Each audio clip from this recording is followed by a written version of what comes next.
Okay, here we go. Oh, there's kids playing hockey here. Future superstars. Beautiful. Going in the nosebleeds, boys. All right. Going in. Oh, look at this. Very cool. Awesome.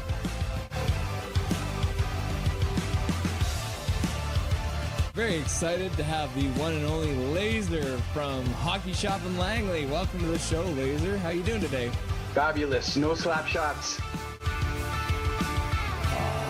The Rangers score. Boo.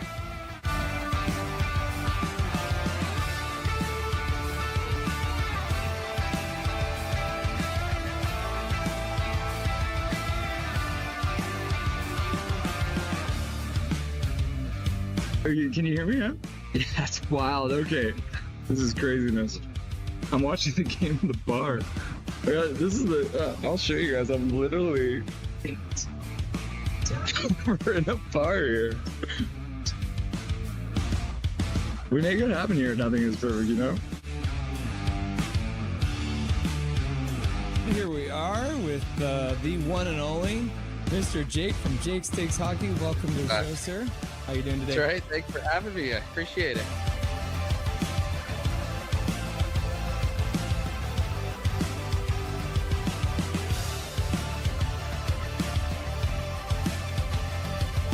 Russell is the best. He's the secret master of the universe. Yes.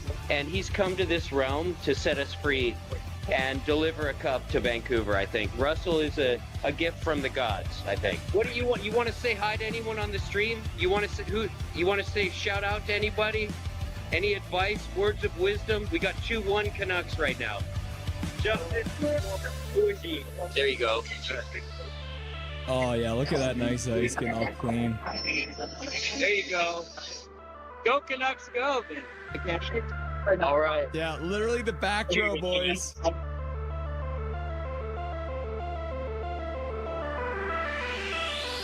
It's nice to have you. Thanks. Yeah, I'm happy to join you guys.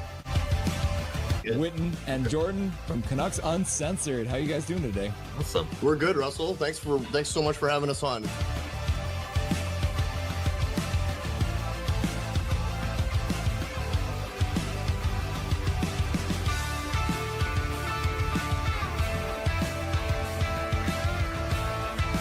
David wins it, goes forward and gets a shot, goes wide. Carr puts it behind the net. Got it!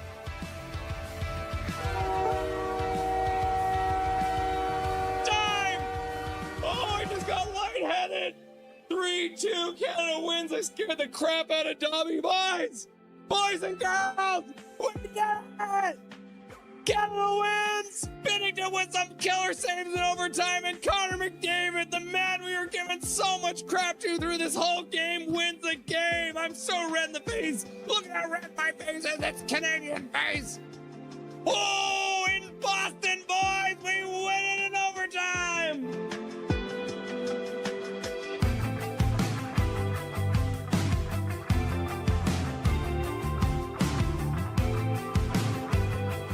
This is the man, the myth, the legend, the Blue Line Hockey. Welcome to the show, buddy. Thanks for having me. Pleasure to be here. How you doing today?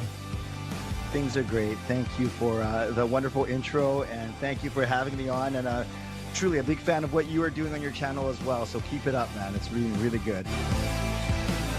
We're in the second row, so we're doing all right. Live from Rogers Arena, Michael Saunders with that beautiful mustache on his face. There it is. Look at that.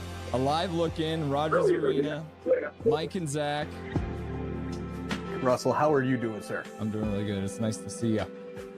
Great to see you. It's always fun popping into the streams every once in a while when I get a chance, and nice to finally be chatting with you. How are we? Guys, this is awesome. I'm excited to be here. Everyone's been very excited to have you on. The word got out and people started getting very excited. So thank you very much for doing this and joining us today. I appreciate you having me.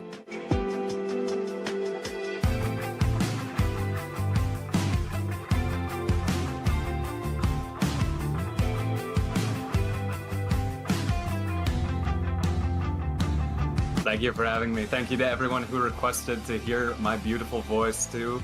I appreciate that.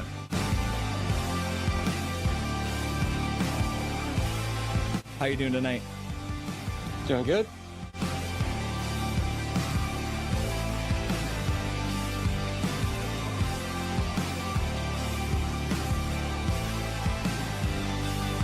Thank you very much for taking the time out of your very first hockey game to join the stream. Everyone was very excited to see you, and enjoy the rest of the game in the third period. Yeah, thank you so much. Bye-bye, guys.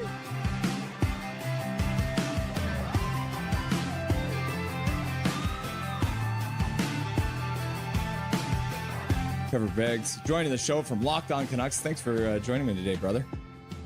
My pleasure, Russell. How you doing today, buddy? I'm doing really good. I'm doing really good. Hey, buddy. What an intro. Thanks, man. Hey, no problem. It's nice to see you again. It's been a while. Dude, absolutely. Yeah, those late nights, early mornings. Yeah, weird they were times. rough. We are excited to welcome Dave Hall to the show. Welcome, my man. Hey, thanks for having me today. I'm excited to be on.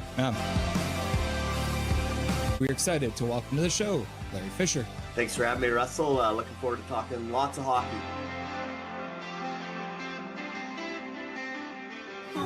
Yeah, look at that. Look at this man. He's wearing his Canucks jersey at a Montreal game. You love to see it.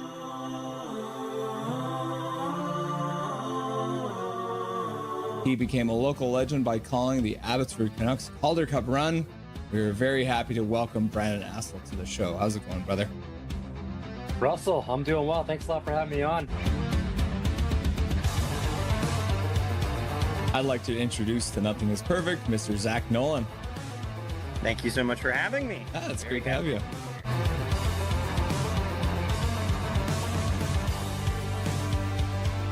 Howdy. What's up, my dude? They say never meet your heroes, but boy, am I glad I got to, because here he is, the man, the myth, the legendary host, Toddcast Podcast, Mr. Todd Hancock. Dude, thank you, man. What a crazy introduction. A hero, a myth, a legend. Yeah.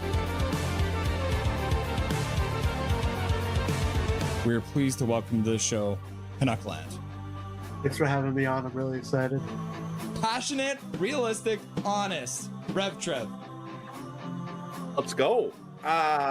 Let's get some passion going. There's some actual hockey playing.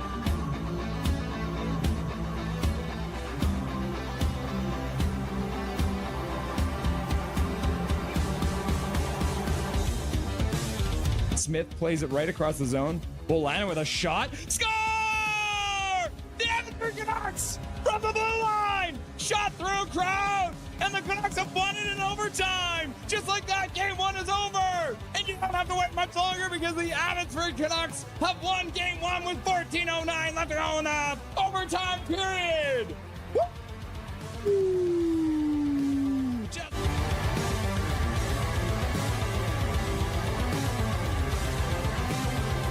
Charlotte wins the draw. They skate in. They take a shot towards the net. Goes high and wide. Comes around. In behind. Into the corner. And just like that, being resilient. Next man up. The Abbey Canucks, no doubt, never lost 2 games in a row in this Calder Cup Finals. And the Abbey Canucks are Calder Cup champions. Woo! Can you believe it?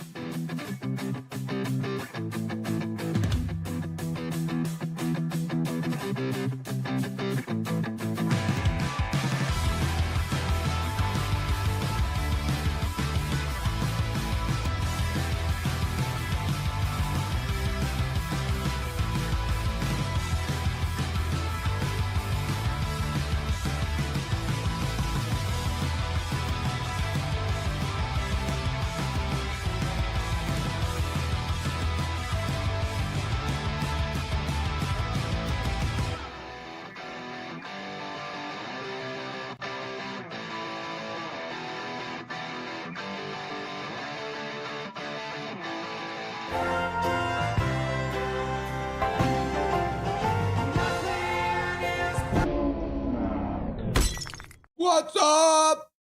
It's nothing as perfect as reality. It's time for Vancouver Canucks hockey. You imagine my surprise when I go to start the stream for today and realize I didn't make a stream for today.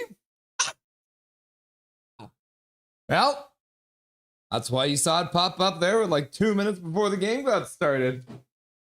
I thought I posted. I had the thumbnail ready to go. I have everything ready to go. I just didn't make a stream for you, so keeping you guys on your toes. Speaking of last minute things, god damn, they're changing up the lines on me. Look up, P.O. fucking Joseph's in the lineup. Swear jar. My god. So we gotta update this lineup here.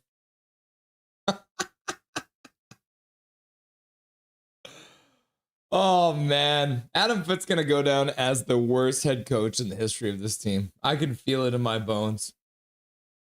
The guy is a total moron. I can't even believe it. I can't even believe how bad he is. It's crazy. Yeah, P.O. Joseph back in the damn lineup for some fucking reason. Swear jar. Oh my god.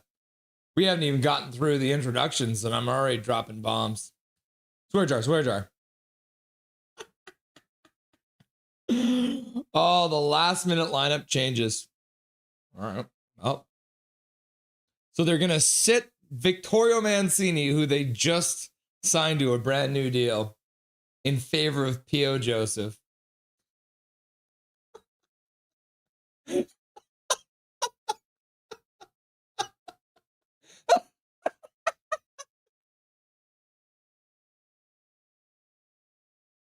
Oh, Vancouver Canucks hockey, people.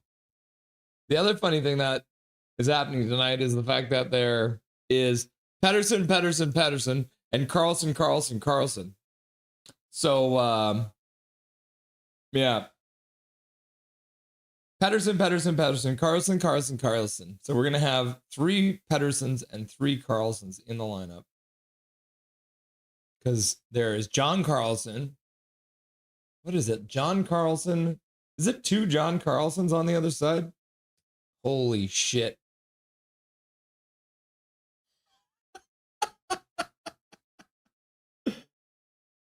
Yeah. Good thing I'm putting P.O. Joseph here in this lineup that I'm updating right now. Oh, and Evander Kane's back on the top line. Aren't you guys excited that Evander Kane is back on the top line? Because he definitely deserves to be on the top line, right? Because of his incredible performance last game.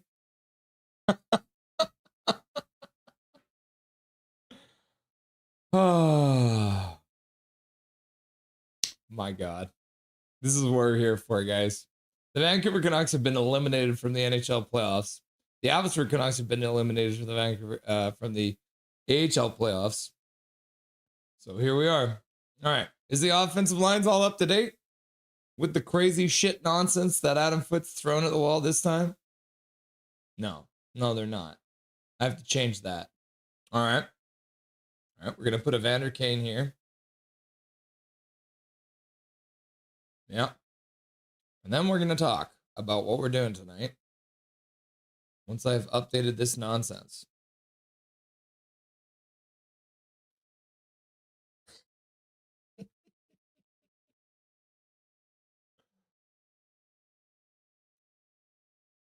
All right.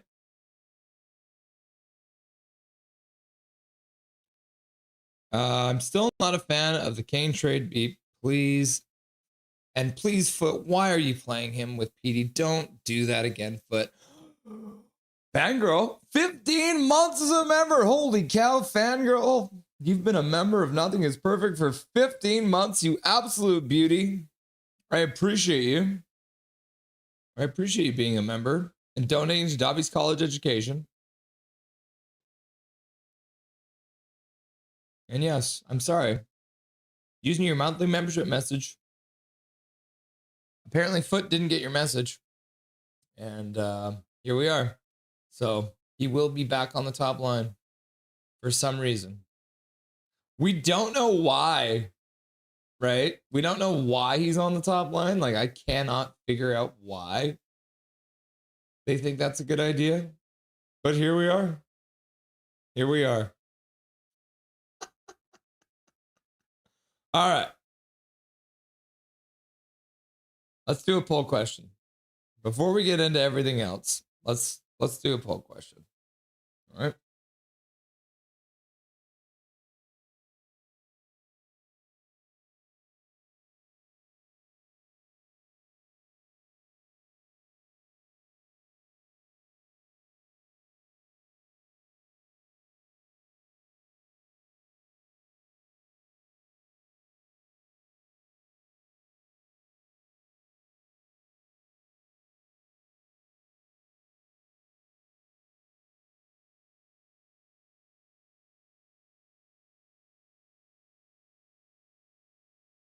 There we go. New poll question. Can I spell?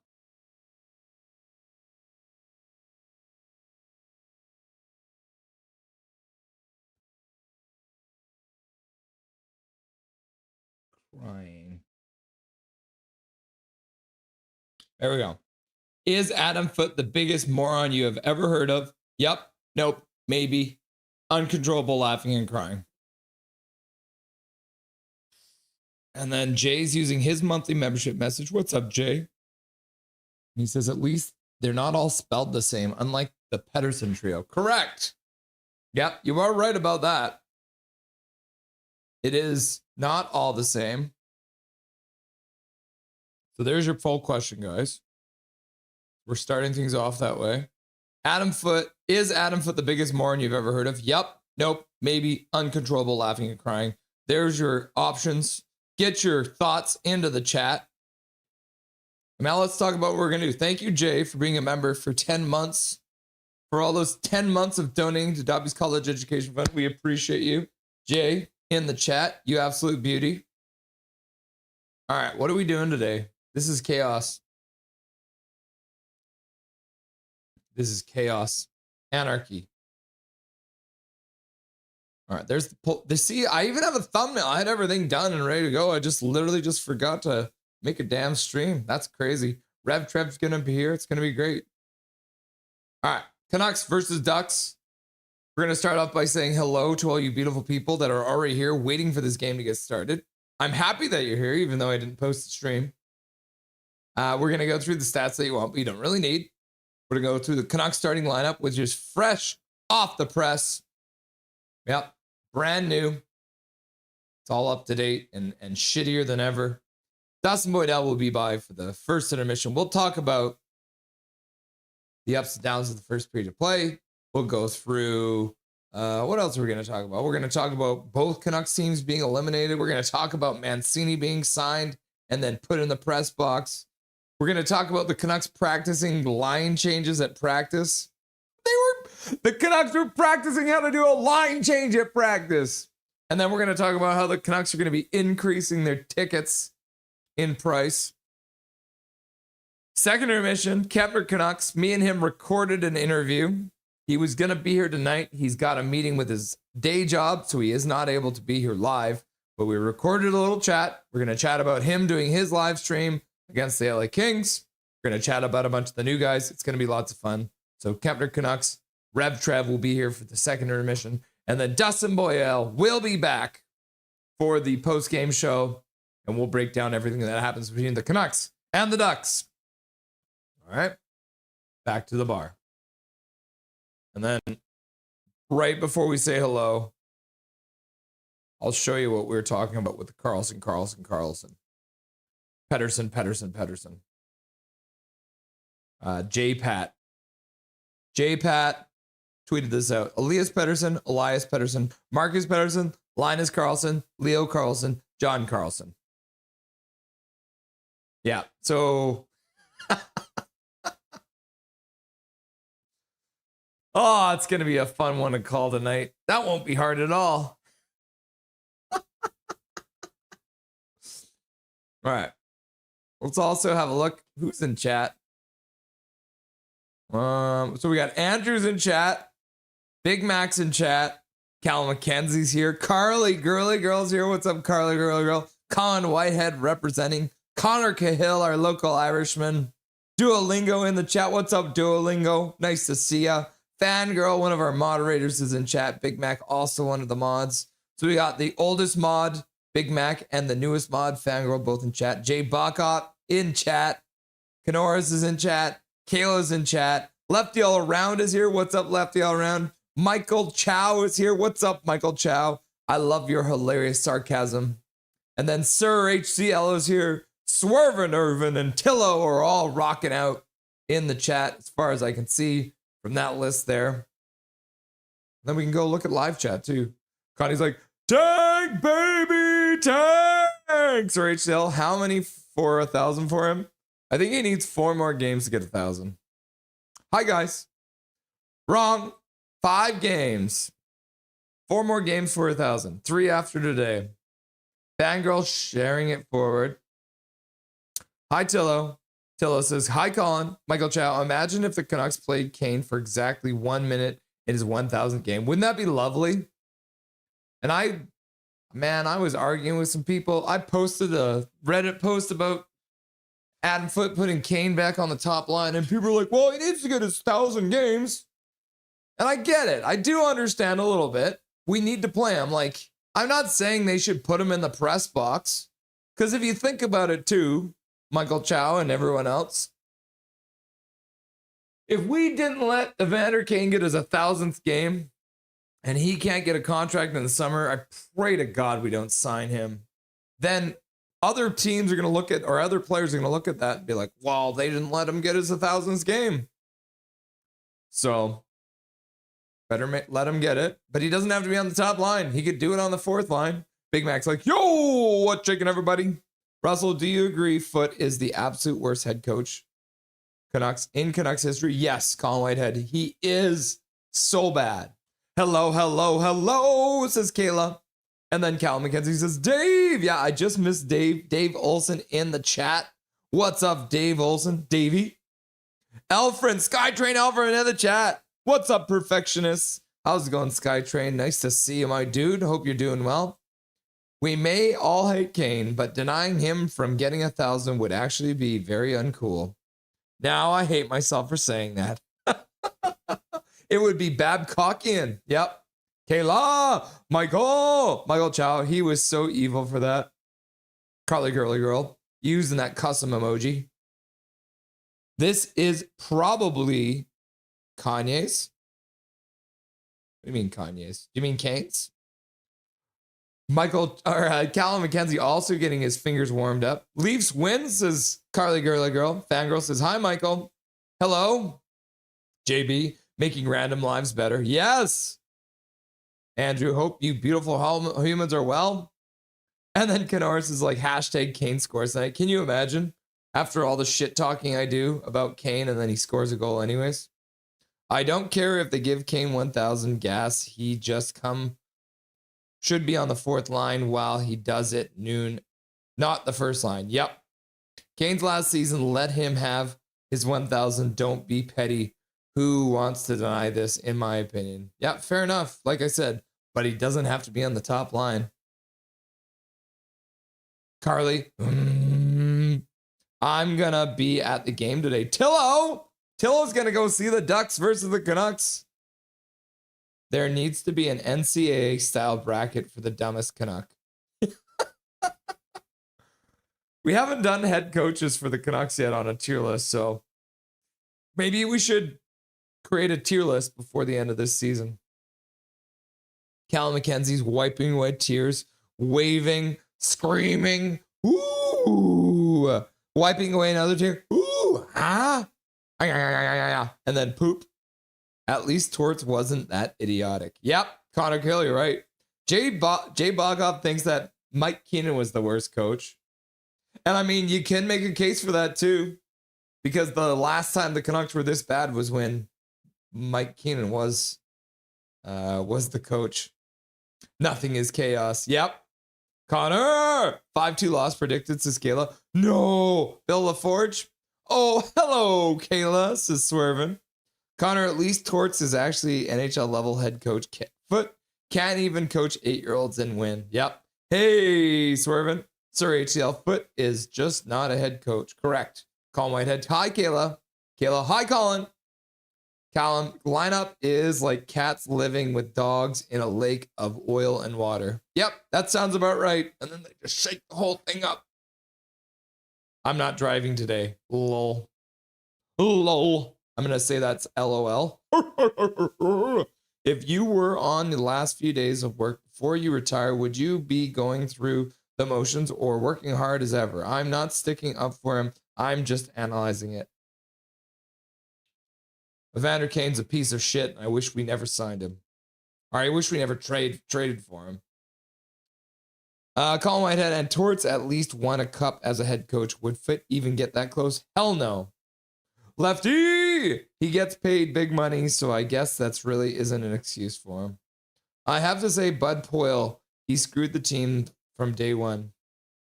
Was he the coach, though? I thought he was the GM. Duolingo. Go Canucks, go! Much love, everyone. Yep. To evolve! Lefty, only issue is Kane has been bad all season, not just the last few games. Laugh out loud. The Chinese chicken, have a drumstick and your brain stops ticking. Watch the X-Files with the lights on. A la maison. We can afford some W's from here. Yep. We need 5 more regulation losses to lock up last place, I believe is the number. Hashtag sign the ogre. Pretty sure Fangirl has been a mod longer than me. Just barely. I think you guys were pretty close, weren't you? Late Russ, laugh out loud. Yeah, dude, I posted the stream like 2 minutes before we went live. Craziness. Good night. Got an early morning tomorrow. Bye, Connie. We'll chat more on Instagram. Sorry I wasn't able to respond to you more. Good night, Connie. Chat, anyone hear the contract the Canucks may be offering? I hear $9 million over 8 years if he does sign this offseason. Yep, that's the rumor. Imagine willingly debating that Foot should remain. I know, right? Oh, man. Yeah, me and Rev Trev had a collab the other day. Was it yesterday, too? Yeah, Swerving. Is it you saying that we should keep Foot? Oh no. Laugh out loud. Swervin's like, sup, different Irvin. Donnie and Dolly, Kayla. Sup, Elfrin. Sup, different Elfrin. Was Messier or Huggy a worse captain? That is a good debate too. That's a good debate too. Meh. Kane can't hurt the team any more than he already has. He is getting paid anyways. Correct. Colin, next time you are in the stream, tell them to lay the C pipe down. Laugh out loud. Just let Evander get to Kane 1,000 games. And then we can talk about how terrible a gambler he is. Yeah, I felt like waking up with a beer and elder ring. Ha ha! Nothing is perfect. Scouting made an app that lets you simulate the draft with accurate picks for each team and all prospects. It even has a clock when your pick is up. I can send you the link. Yeah, I saw that. Scouting, breaking records with this cool new app. T8161. What does Booyam extension look like? Probably 8 years. Boston Fleet shuts out the Vancouver Golden Knights 2-0. Oh my God, Jay. They cannot buy a win, eh? I chose to keep side of my debate on my channel last week. That you chose to do that? Thank baby tank. Daniel, send you an image on Instagram, Russ. Let's have a look.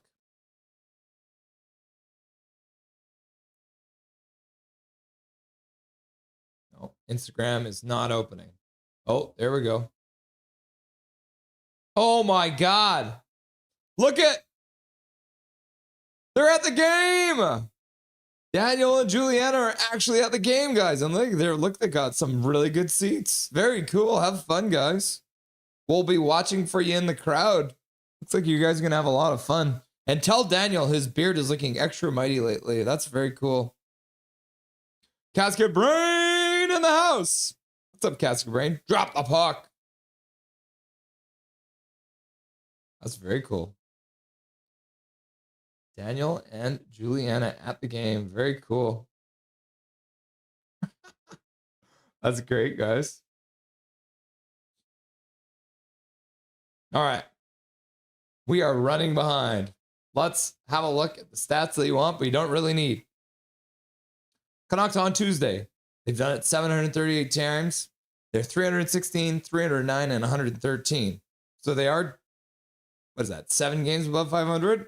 On home ice, they're 403 games played, 191 wins, 146 losses, and 66 overtime losses / ties.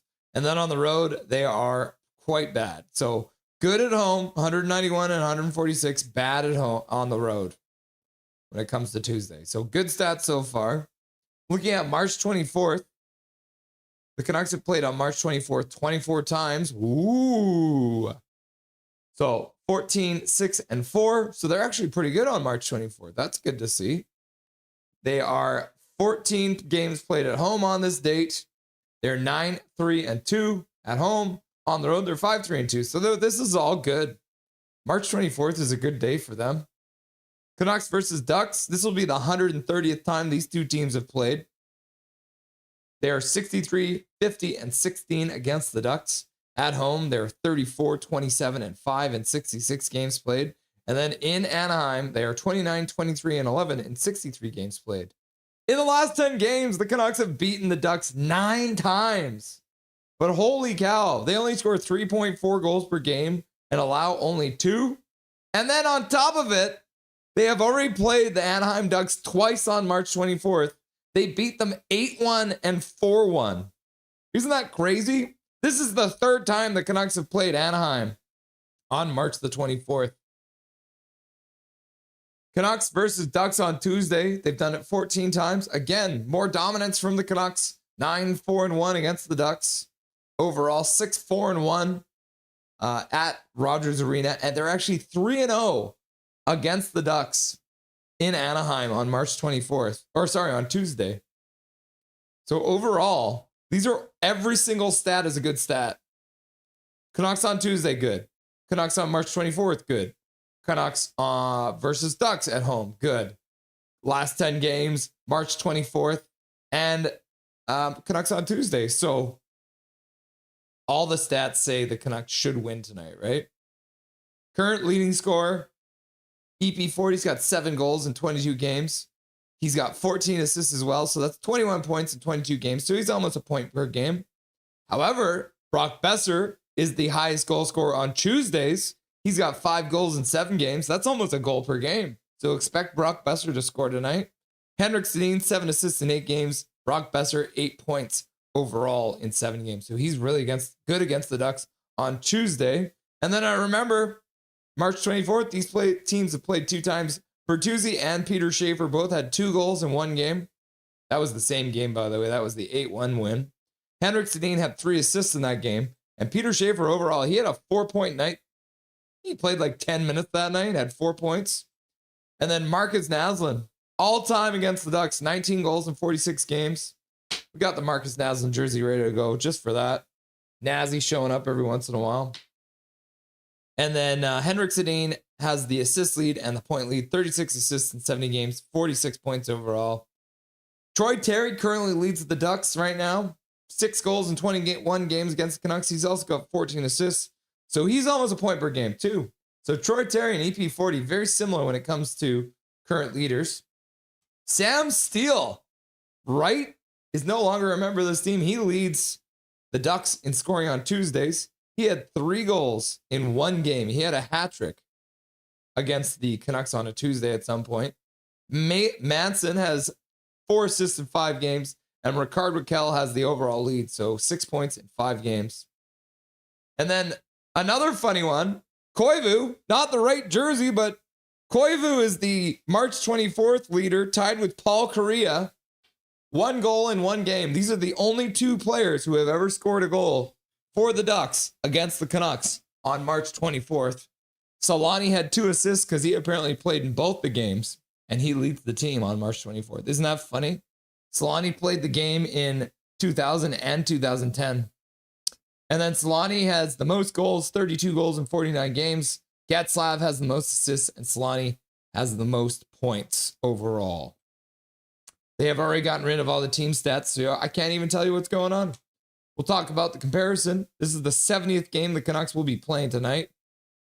The Ducks have played 70. They've got 82 points. The Canucks have 50 points. That's a 32-point gap.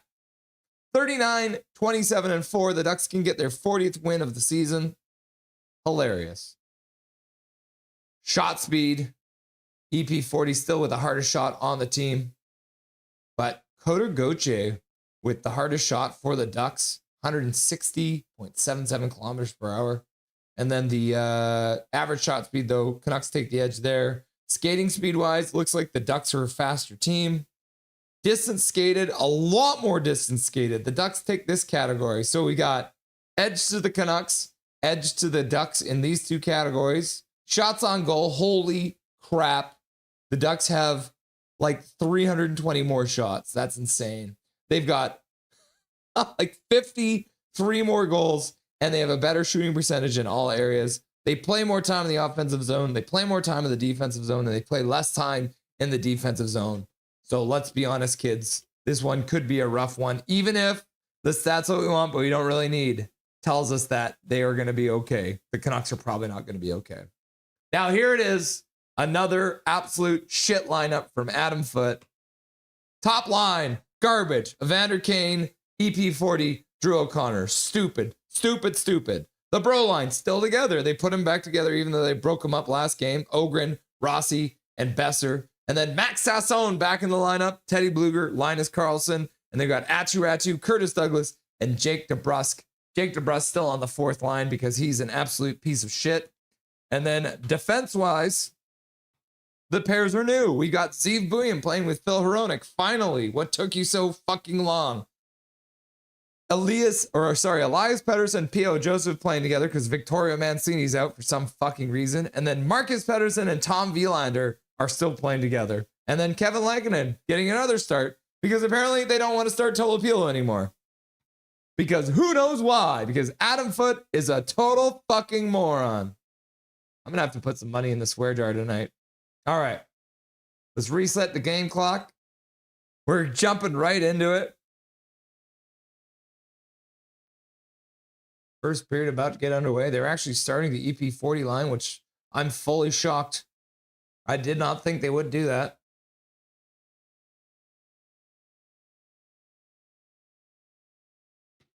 The Ducks have won the opening faceoff.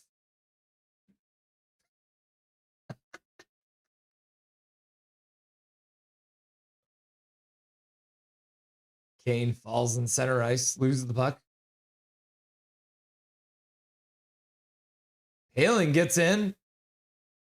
And then Lankinen makes a save on a partial break. He had EP40 draped all over him. Managed to get the shot off. But it looks like it might be Casket Brain. There is no Hoglander tonight. They sat him down. Yeah, so they're going to give EP40 a penalty for that. So we're like 23 seconds into the game, and the Canucks are going to the penalty kill. How long will it be till I have to put a fucking bag on my head? Ducks win the draw. Puck down low. Back up to the blue line. Cross the blue line.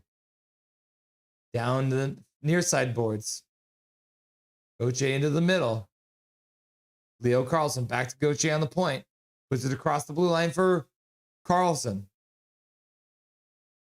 Troy Terry back to Carlson. Carlson down for Gauthier. Back to Carlson. Ducks put it down the boards.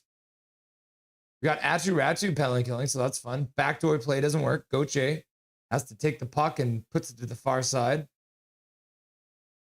Terry in the faceoff circle, puts the puck down low. Puck comes out front. Canucks break up the play and knock the puck down the ice, so that's good. Good job, Petey. For Pete's sake, laugh out loud.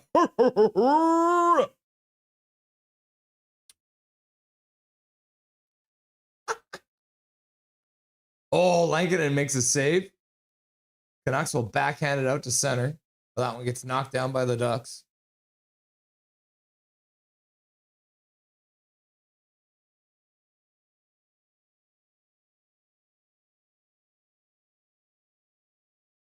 Lacombe brings it in. Puck around behind the net. Back to the blue line. Shot to the front of the net. That one deflects off of a shin pad, goes off the end boards and all the way down the ice. Which is not bad for the Canucks, you know? I don't think there's been one good save from Mr. Lankinen so far, but Canucks have been actually doing a pretty good job keeping the Ducks to the outside. Lacombe. Back to him. Shot to the front of the net. Deflects wide. Pettersson comes out of the box. He grabs the puck. Comes in offside. So the Canucks come in offside. As the puck came around the boards, came up to Petey, but they tried to get it up to him, but couldn't get it to go. A good save by Lankinen on a deflection there.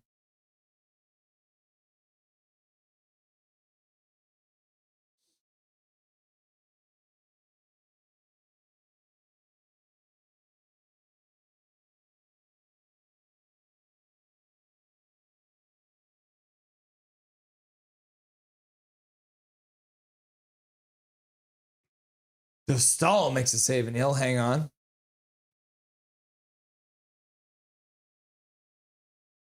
I'm going to pull up the NHL scoreboard too, so we have an idea of what's going on around. The Lightning and the Wild are in a 3-3 tie in overtime. It's pretty wild. Plays back underway. P.O. Joseph on the ice. Back into the play.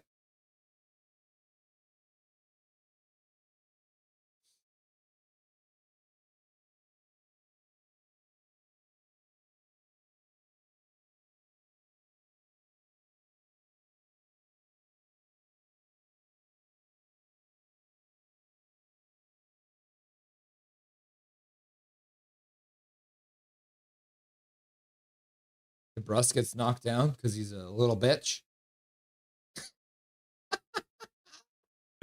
Playing on the fourth line, DeBrusque. Not like you could put him in the press box and have one of your young guys come in or anything.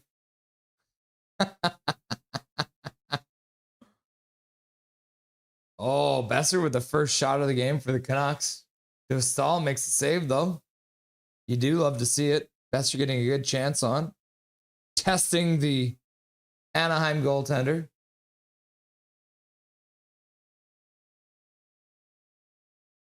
First thing P.O. Joseph does is push a player into Lankinen's legs. It's a good job, P.O. showing up and trying to take out Lankinen at the knees. It's probably a good thing, right? You want to throw people into your goalie's legs.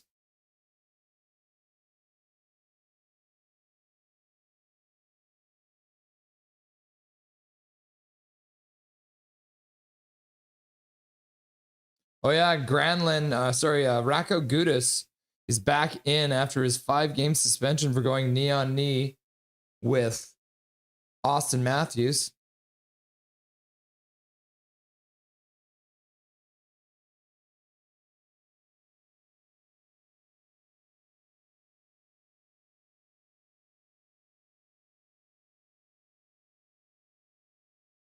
The fact that he only got 5 games for that is insane, right? Like, am I the only one who thinks that's insane? That he only got 5 games for that? And then did you guys see what's his face? Only got 3 games, was it, for throwing someone headfirst into the boards? Crazy stuff out here, guys.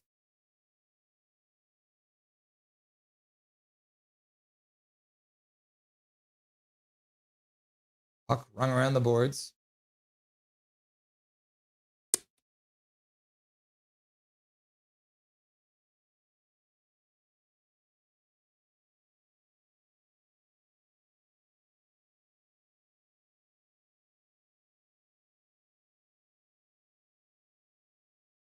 Ooh, shot to the front of the net. Saved by Lankinen. Puck comes out for Bluger. He skates over center. Waits. Tries to put the puck across for Marcus Pettersson, but it's away from him. Pettersson puts it behind the net for Sasson. Carlson comes in to support. Comes out of the corner. Back to the... Oh, tries to put it back, but it ends up getting deflected. Past Marcus Pettersson and all the way down the ice. Ooh, looks like Anaheim's going to get a penalty, so... Mr. Lankinen has gone to the bench. The Canucks go 6-on-5 for the moment.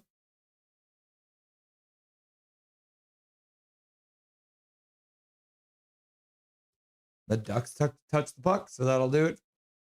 They'll blow the whistle, so the Canucks will get their first power play of the game.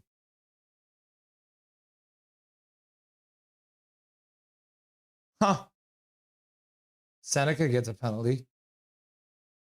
So the Canucks will get a chance to turn the tide. They have 2 shots now. Seneca was on the bench. He's like, oh, ref, that shouldn't be a penalty. And I won't actually disagree with him. It was a pretty weak call.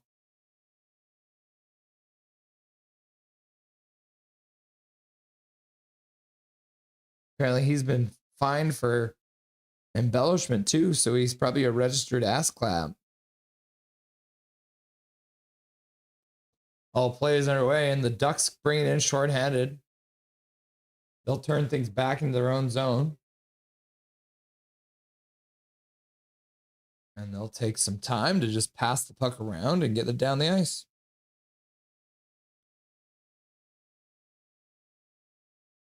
Brock Besser. Pettersson, good pass out. Oh. And who was that? Hronek couldn't handle that pass. Almost would have a breakaway. Besser, though, picks it up. Dishes it for Hronek, who puts it down the boards. Rossi puts it back to Hronek. Pass across. Was trying to get a one-timer for Petey, but it was out of his wheelhouse. So Petey collects it, puts it in front, and the Canucks score! The Vancouver Canucks, after not doing very well to start the game, Jake DeBrusk, the absolute piece of garbage who can't do anything unless it's on the power play, scores a goal. And the Vancouver Canucks take the lead on the power play. DeBrusk just sliding it past far side on Dostal. Had so much time and space. Trouba didn't even attempt to try and check him, and DeBrusk like, okay, this is like Pokemon. Gotta catch them all, gotta catch them all. Holy shit of goals this gasket. Coach Ravelli. What's up, Coach Ravelli? Go, go, go, go, go, go, go, go, go, go, go.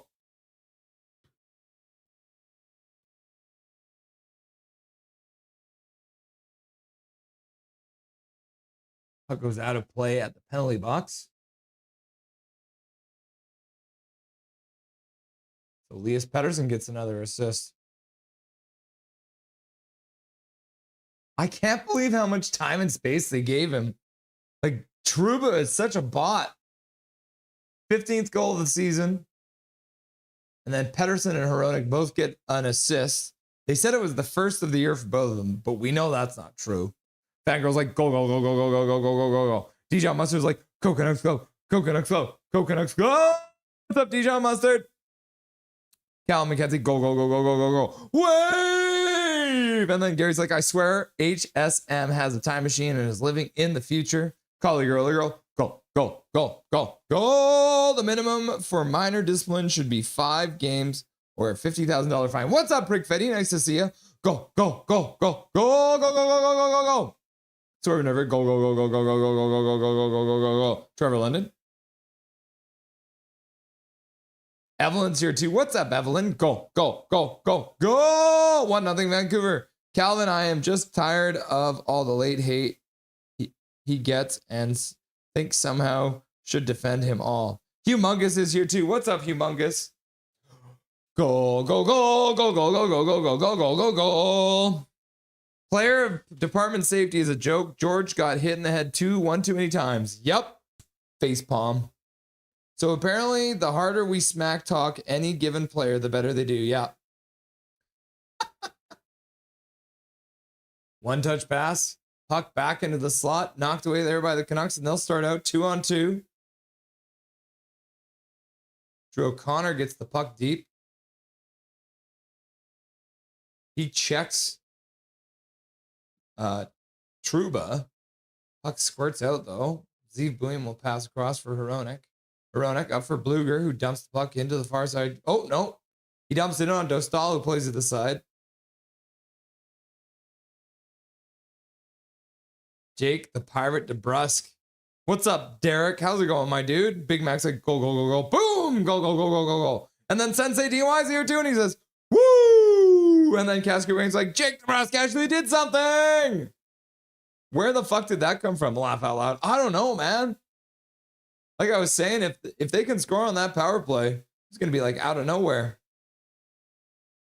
Jakey's a piece of shit, aged like fine wine, didn't it, Russ? Yep. I'm going to keep on saying it too. It's on the power play, right? So it's the only way he can score. Oh, Lankinen had no idea where the puck was. Zeev Buium comes in and scoops up the puck. He'll play off the boards, but he does it a little bit too aggressively. Puck goes all the way down the ice. So that's going to be an icing call against Zeev Buium. Learn the rules. Jake, the Pokemon Master trained, scored. Shocking. Yep. Say la la la la la la la la la la la la la la. Jake, WTF, go! What's up, Johnny Redbone? Nice to see you. Calvin 99 Charlie. Go, go, go, go, go, go. Canoras. Go, go, go, go, go! All right. Canucks win the draw. They dump it all the way down the ice again. So that's going to be another icing call against the Canucks. Learn the rules. So first the young guy, Zeev Buium ices the puck. And then the old guy. So it was the young guy, Zeev Buium ices the puck. And then the old, fewest to 500 points with Canucks franchise. So he needs one more point to have 500. Is that what it is? Petey's 1 point away from 500 points. Also, I'm going to gift a membership because the Canucks scored and nobody gifted a membership. So I'm going to do it.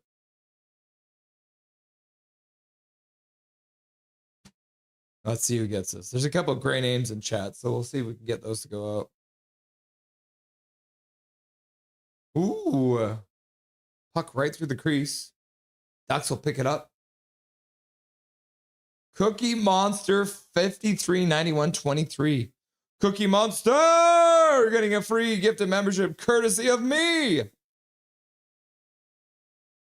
Oh, Lankinen covers up the puck. Got Team 10, 40 seconds left to go here in the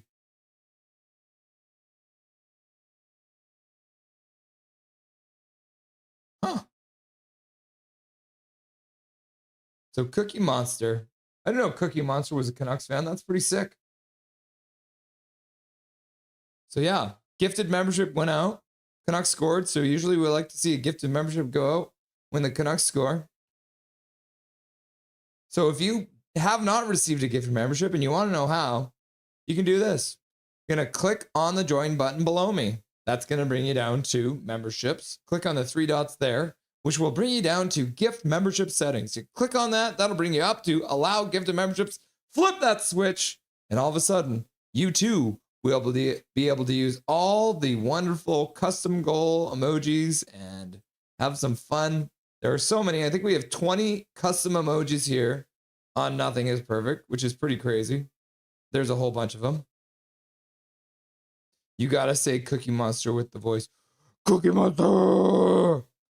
Let the bodies hit the floor. Let the bodies hit the floor. Let the bodies hit the floor. There it is. Floor. Y'all saying what I was thinking. Linden for head of player safety. Yes. Let the bodies hit the floor. Let the bodies hit the floor. Oh, hair's getting crazy. 1-0 wrong with me. 2-0 wrong with me. 3-0 wrong with me. Something's got to give. Something's got to give. Something's got to give. Leah Herring, Taylor, Frankie, Paul, a bigger moron. Taylor, Frankie, Paul. Oh, yeah. They canceled The Bachelorette. Can you guys believe it?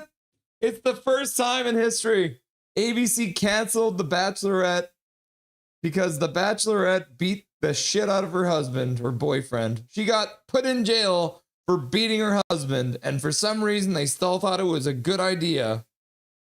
A wonderful idea. How insane is that?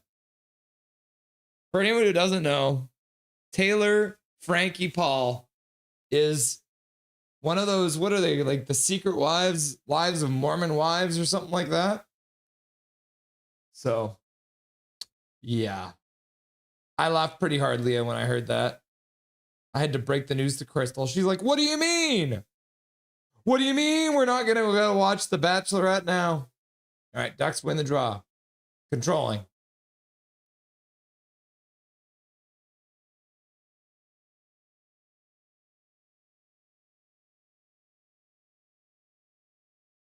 Wow, Peter Joseph intercept the puck.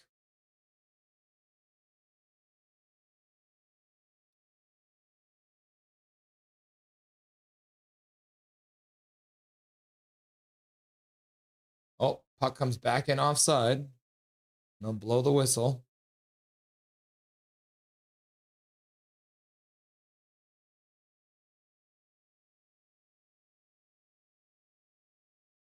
Let the bodies hit the floor. Let the bodies hit the floor. Such a good song. Let the bodies hit the floor.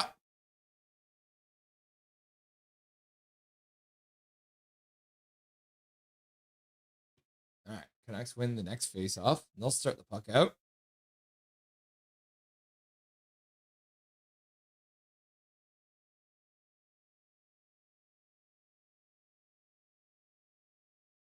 Oh, and now the Ducks have iced the puck.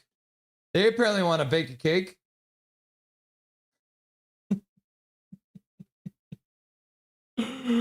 Trevor Linden. I think Trevor Linden, Linden Team Canada GM would be sweet. Yeah, I agree. Needless to say, they did not last long. Had a buddy that went to jail when his new wife beat the crap out of him on their honeymoon. Oh my God. That doesn't sound like a great honeymoon. Linden for president. Or Lou. Yeah, I want Bobby Lou to be the new. I want him to be the new Canucks GM too. Canucks being PDO Kings again. Yeah. Ooh, a puck tipped on net. 9:30 left to go. Joe O'Connor getting a piece of that one. Huh. Even better, Linden for Team Canada GM. Oh, crumbs, says Isildur. What's up, Isildur? I got cookies.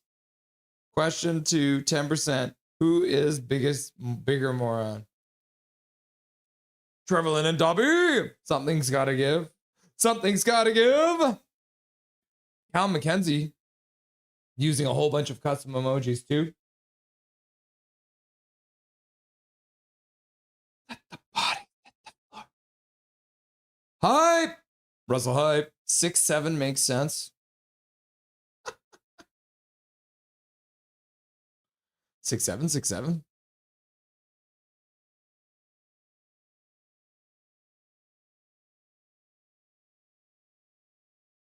Yeah, what's Jansen Harkins?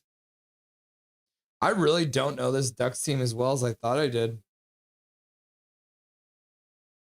Which is crazy, right? I just don't know that they have two Carlsons now, which is pretty wild.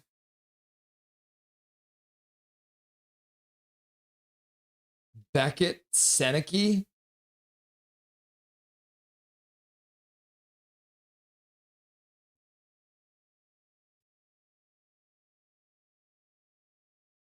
Imagine your name being Cutter. It's a weird name.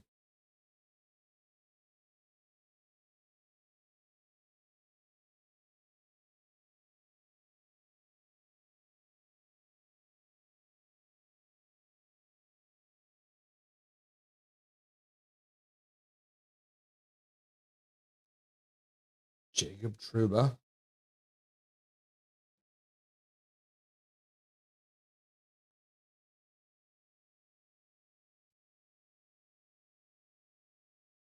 Oh, shot to the front of the net by Hronek.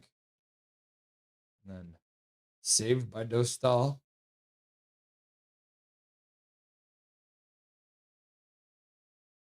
Are we going to have a situation where we have 3 Petterssons and 3 Carlsons on the ice at the same time? Wouldn't that be crazy? All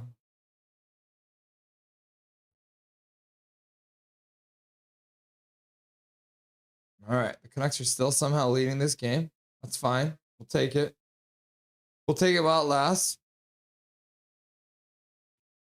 Ducks win the draw, flip it, but kept it. Oh, no. Gets by Rossi.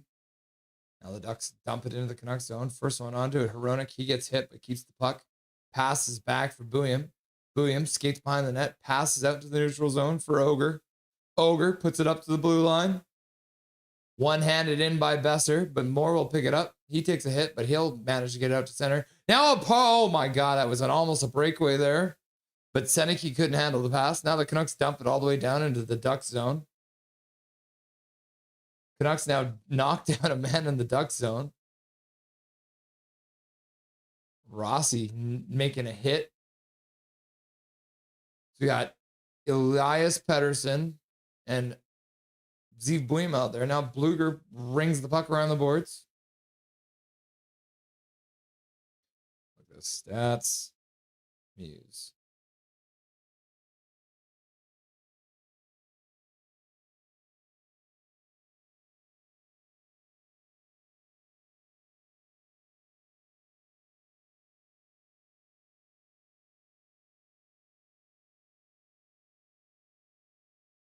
Ooh, puck almost came off the end boards out front. The bodies are piling up around the crease. Laugh out loud. Yeah. What's up, Bender Bear? Laugh out loud. Classic. Isildur. Got the cookie monster. Got a fortune cookie and a regular cookie. And then a very happy looking cookie monster. Humongous is like Dobby, Coconuts Go, Swear Jar, Too Evil. Now another one comes bouncing off the end boards. Puck out front. Canucks try and pick it up. Ducks get it, though. They'll dump it down the boards. Into the near side corner. Ducks controlling once again. Puck to the front of the net. That one's knocked down. Canucks will flip it out as EP25 puts it down the ice. Dostal leaves it behind the net. Canucks start moving in. Mintyukov out. Carlson drops the puck. McTavish gets hit in the corner. Marcus Pettersson comes in. Plays it to Vilander, who starts out. Vilander over the blue line. Looks out front for Ratu.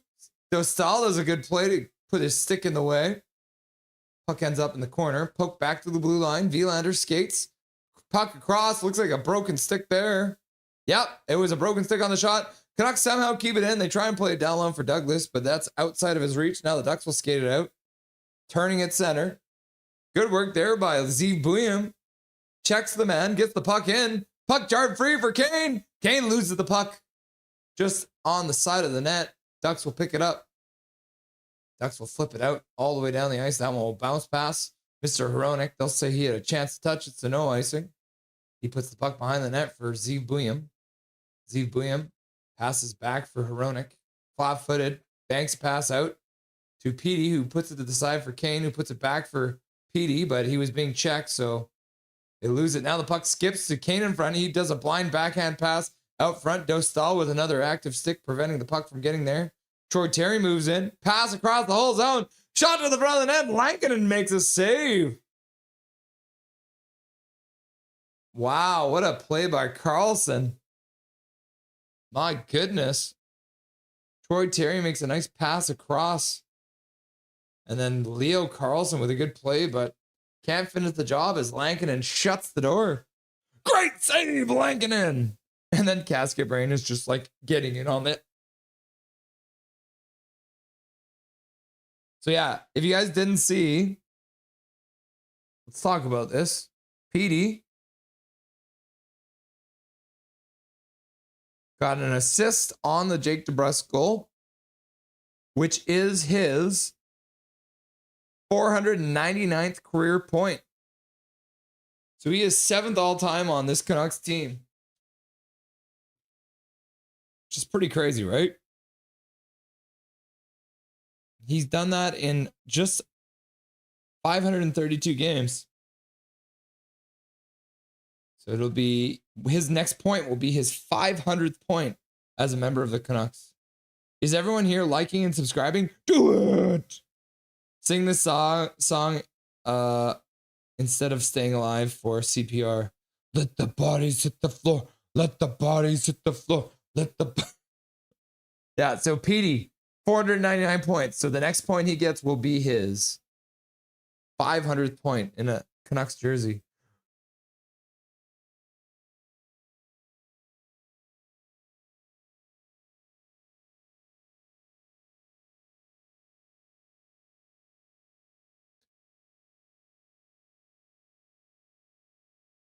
One, nothing wrong with me. Two, nothing wrong with me. Three, nothing wrong with me. Four, nothing wrong with me. One, something's got to give. Two, something's got to give. Three, something got to give.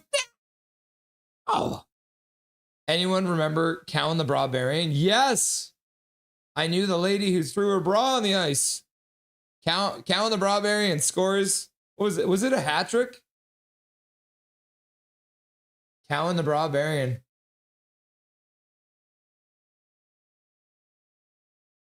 Yeah, he scored a hat trick and then somebody threw their bra on the ice. Another one bites the dust. Doom, doom, doom. Another one bites the dust. And another one goes, and another one goes, another one bites the dust. Woofers McGee, Nolan Foote would be a better coach, honestly. Yep. Ducks win another draw. Controlling, pass back to the blue line. Shot to the front of the net. Bounces off Lankinen. Ends up behind the net. Ducks work it up the boards. Carlson can't get it out. That's Linus Carlson. Canucks now will work it down into the Ducks zone. Trouba fires the puck around the boards. Good check there by EP25. Now Linus Carlson loses the puck. Troy Terry skates out. Leo Carlson through center. Troy Terry banks it off of himself. Now he gets it back. Skates over the blue line. 2-on-1 down low. Shot to the front of net. Lankinen gets a piece of it and the puck goes wide.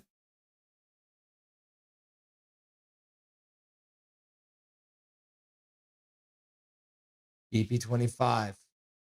One of the Pedersons passes across for Vilander. Bank pass out to center. Rossi line. Out here as Rossi gets a shot. Ogren back to the blue line for Marcus Pedersen. Across for Vilander.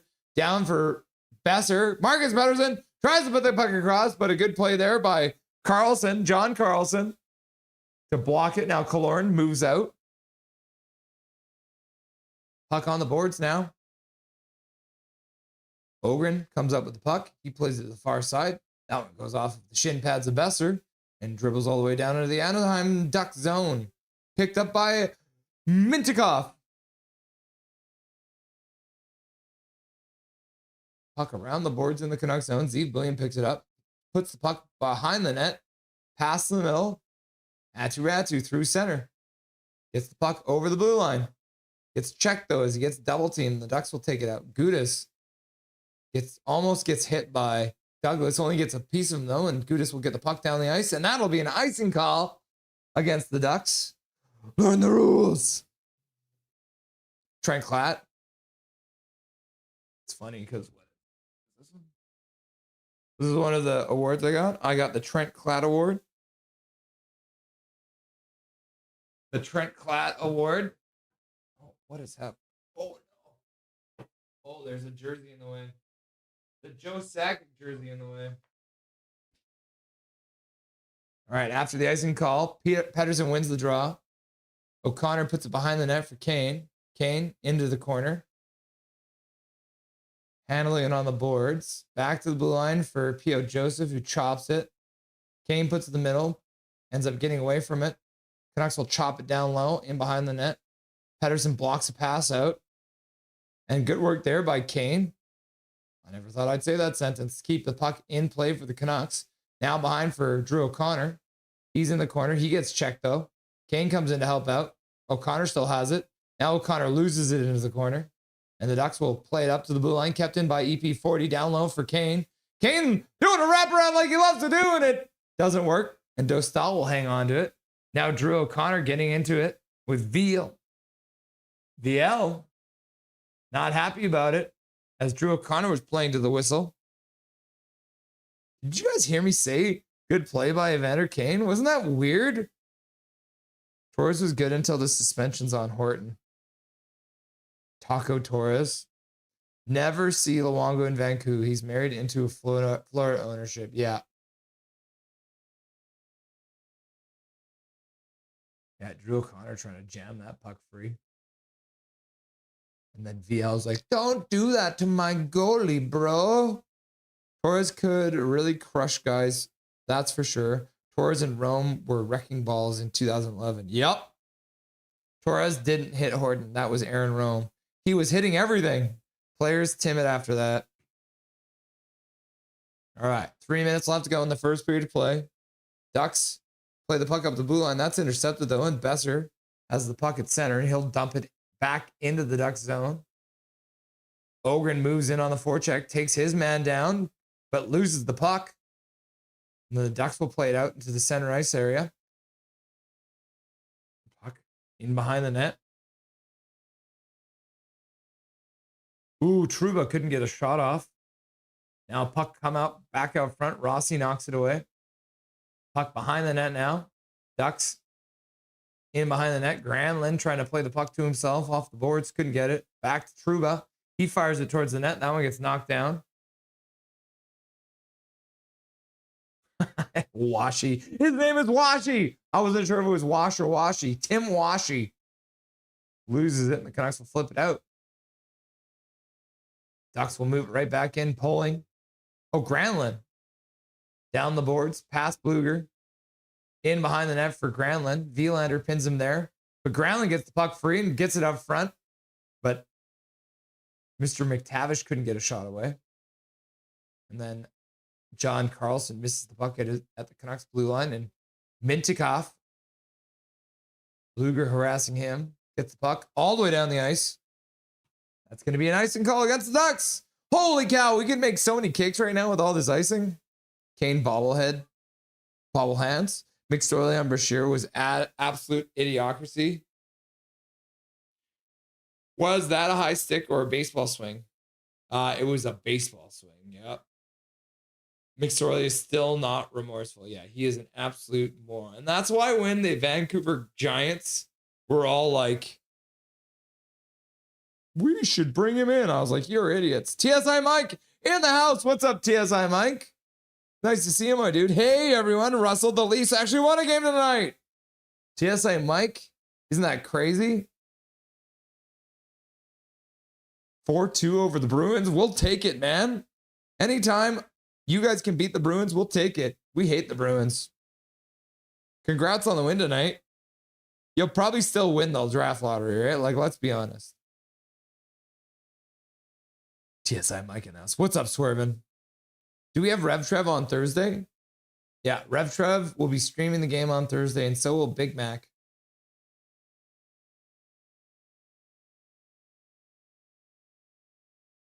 Zach says, Mike! And then Mike says, hey, Zachary. Midnight Solar. What's up, Midnight Solar? Long time no see, my dude. It's kind of amazing. We are surging in so much. Wins for Columbus Blue Jackets. So we be in the playoffs. I saw that. Isn't that crazy? Oh, the Ducks have iced the puck again. My goodness. That's got to be the 5th or 6th icing of this period. Unbelievable. Yes, we hate the Bruins. Exactly. I shall be covering the game on Thursday. Thanks, brother. I would love to win the draft lottery, but if it goes to Vancouver and the Leafs number 2, I'm fine with that too. Okay. Let's make a pact, Mike. As long as the Canucks and the Leafs are 1-2 in some sense, that's good, right? Will it be on this channel or Trevor's? It'll be on Rev Trev's channel. He's going to go live I will post a link to that too, as well as Big Macs. Imagine being Rayco Gudas when you get traded from your former team, wins back-to-back cups. Yep. I'm excited. You should be, buddy. All right. So despite the fact that there's still time on my clock, the period is over. There's also not a power play going on. I didn't even notice that. That's wild stuff. We are now into the first intermission with the Canucks leading.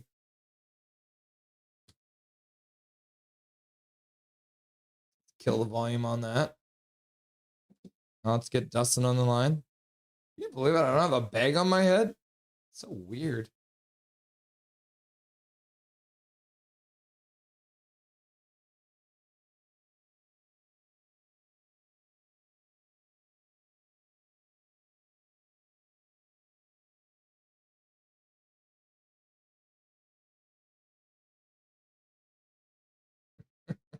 I was gonna say.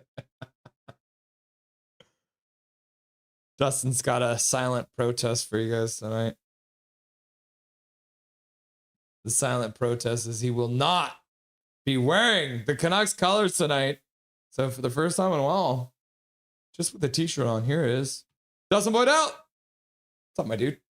I'd still put a hat on because the hair's a little unruly right now. Still kind of battling that noro bug. I just don't feel 100%. Just kind of had that, weird feeling in the back of my throat, giggity. What? But yeah, anyways, we're here, but these guys don't deserve the jersey being worn right now. No. So we're going to embrace last place. But after the ridiculous message that was sent to season ticket holders and the boost of $200 in prices, yeah, I'm just kind of not happy with the organization. Is there anything Is there anything you're happy about with that first period of play? I mean, it goes back to the comments that Connor McDavid made talking about the Pacific Division being a pillow fight. I mean, for those who are unaware of the standings right now in the Pacific Division, Anaheim is the first place team. So you can see that, like, are they probably the better team so far? I'd say structurally, yes. But they're not like wowing you, right? Like when you watch them, it's kind of like, okay, hockey. And the Canucks are able to keep up. They haven't made any major mistakes 5-on-5, and they took advantage of the power play. Nice pass by Pettersson to get it down deep to DeBrusk after faking. Honestly, I think it was a really smart play to fake the one-timer because he would have shot it into some pads, and it actually opened up that play to DeBrusk because it made it look like they were going to look for the one-timer again, but then putting it down to DeBrusk. Looks like he's going to pass it back up to Pettersson, but kind of does the no-look, almost borderline wraparound as he wraps it around Dostal and puts it just inside the post for a nice power play goal yet again. But good to see him getting one. Hasn't got one in a while. And we'll give kudos to that. Kudos to Atu Ratu again in the faceoff dot. The kid is now second in the NHL in faceoff percentage for players that have enough games played and faceoffs taken. So, as far as I'm concerned, he should not see the press box again this season, but I mean, who knows what the hell is going to happen, because I'm going to give a fat down to the lineup. Nothing like signing a kid to 2-year extension and then healthy scratching him. Yeah, and I mean Hoglander's out too, right? So a fat down for that, right? Like, let's find out what we have in Hoglander, because we need to know, because he's probably going to be on this team longer than Kane. But here we are, Kane's in the lineup. Well, he's signed to a 3-year contract, so I mean, unless you play him, you can't move him, and yeah, I just. Well, we'll get into Adam Foote in a bit. Oh man. But yeah, well, I mean, I'll give it up to you already talked about it, but the Pettersson assist is his 499th point in the league. all of them with the Canucks, obviously. So one more point we'll be watching for tonight. He could hit 500 points in his young career already, which puts him on almost a point per game pace right now. So pretty impressive stuff. Probably be, how would they say, like third fastest to 500 points for Canucks player or something like that. I think trade him. Not enough. Yeah.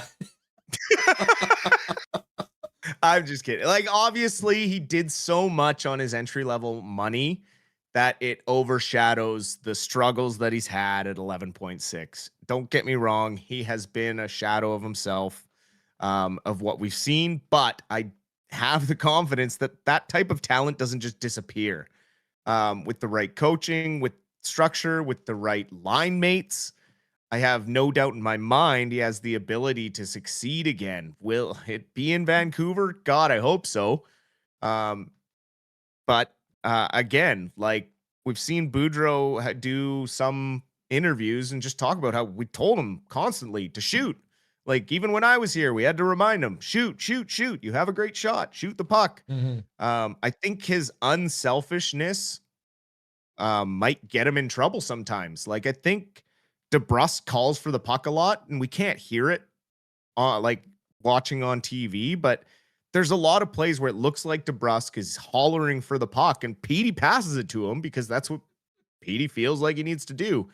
So yeah, I just I think it's nice to see him getting some points, and it's hard, right? Because he's not playing right now with any passion because they're playing for last place. So as someone who has played a couple of playoff, series, it would be hard to finish this season with a coach that's an idiot, with a season that's going nowhere, with line mate, you keep getting saddled with Evander Kane. Like I'd be pretty friggin' miserable too. I just gotta say, like it'd be tough to come to work. People are trying to figure out why Kane's on the top line. I honestly think the Canucks just don't even ask. No, don't ask. No, they're prepping us for him to resign, Dustin. That's what I'm saying. Stop asking why he's on the top line. Like literally, let's get him to 1,000 games and paste him in the press box. Done. Sorry, Evander. If no one wants you next year, your career's over, buddy. Head to the KHL because that's the only league that'll take you. Well, there's very little that this Canucks organization can do with unity, but they did it the other day, having both the Vancouver Canucks and the Abbotsford Canucks being eliminated from playoff contention. Everyone's like, what do you mean? Vancouver could still catch Nashville technically. It's like, no, because Nashville and LA, these two teams actually play each other twice. So either one of them is going to end up having to take. So if Nashville takes 2 points, they're too far ahead. So if they win one of those games, if LA wins both of those games, again, 77 points. So the Canucks can't, the Vancouver Canucks can't catch them. And then Abby, 8 games left. So the maximum amount of points they can get is 16. And then the playoff bar is at 70. So they would not be able to catch that because that would be 66 points as well. So both teams eliminated on the same day. How hilarious is that? Well, I mean, it's funny and it's sad, right? When you look at losing 14 players from the Abbotsford Canucks roster to the NHL in like promotions, that's a huge blow when you have a gap in your prospects not ready to come in. So they were trying to sign people to PTOs, extra contracts. I mean, they signed Jujhar Khaira in, I think, late November to come back and play because they needed a centerman because they just have had the same injury problems that the Canucks have had with the big club. The difference is you got to look at kind of the bright spots that Abbotsford has had down the stretch. They've been playing with 10 forwards and 8 defensemen for as long as I can remember. Basically since the Olympic break, or I guess the AHL All-Star break, and still playing close to 500 hockey.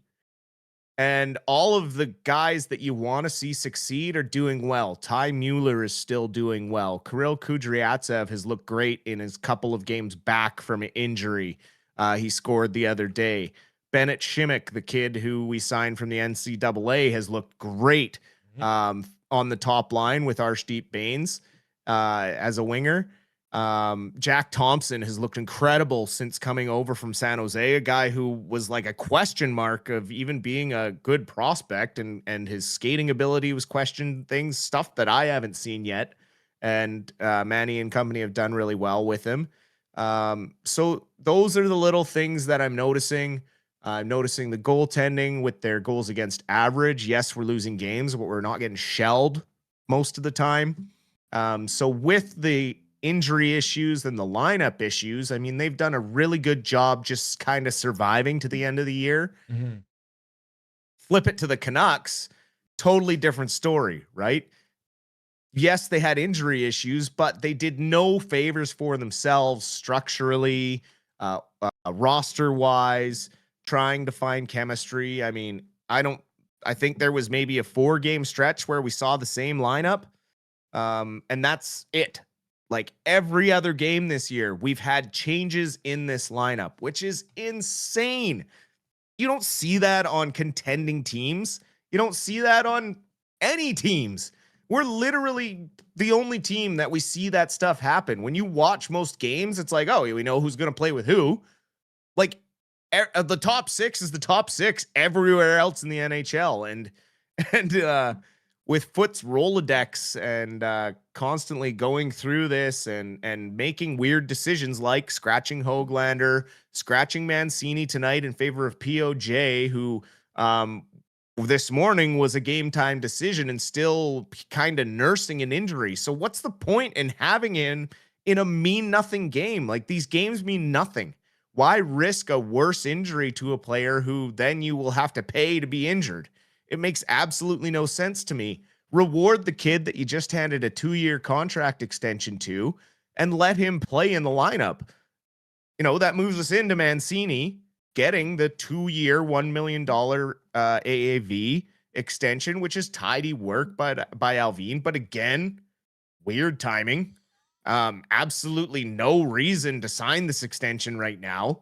It almost feels like they try to do these things out of a distraction to make fans feel good. But again, it just is, it's weird. It puts him ahead of other players on depth chart things. And it's just, again, just bizarre timing to do business. Am I happy about it? Absolutely. Because I think he'll play above $1 million value for sure. Mm-hmm. But weird timing. Yeah, so bizarre. Speaking of weird timing, Vancouver Canucks were practicing line changes at practice. This was coming out from Adam Kirstenblatt, and it was reposted by Sapster, one of our favorites. They're and Sapster says this is supposedly an NHL team. Why in God's green earth at this point in the season are we practicing changing on the fly? I mean, it's coaching, man. It's coaching. It's always been coaching. That's stuff you learn when you're 10, 11 years old, man. Second period, the change is going to be longer. Defenseman, you get one rush. If you can't get back, you can't rush again. The second move up the ice, you get it in deep and you get the hell off. If only one of you can get off, you better make damn sure it's on a good, clean moment. Read the play. By the NHL, you know how to read the play. But if you're not being called off by your coaches, if there's no communication from the bench, we've seen it all year. Too many men penalties or guys getting caught out there for 2 minutes, 2.5 minutes, and then they'll ice the puck and then they get scored on off the faceoff because the guys are dog tired. We can blame the players all we want, but at the end of the day, it's up to the coaches to call the guys off when they want them to change and have the line ready, or have the next line ready standing up saying, call your guy off. Like, it's not that hard. This is what I mean, is it's the simple things that Adam Foote makes so difficult. It's not hard to tell people how to change lines. And it's not hard to play simple zone defense. But every single thing that we could teach little kids, like Timbits hockey, you could learn this stuff. But for Adam Foote to have to coach it in one of his practices, at game 70? Are we for friggin' real, man? Like, this is what I mean when Rutherford talks about Foot. It's almost like he has to stifle his laughter when he's saying things about him because he knows damn well what he did. He was hired to lose. They knew what they were getting. 32nd place. Win was never coming back. That was a PR move. And we all know how good the Canucks PR is these days. Yeah. Someone needs to be like drawn and quartered.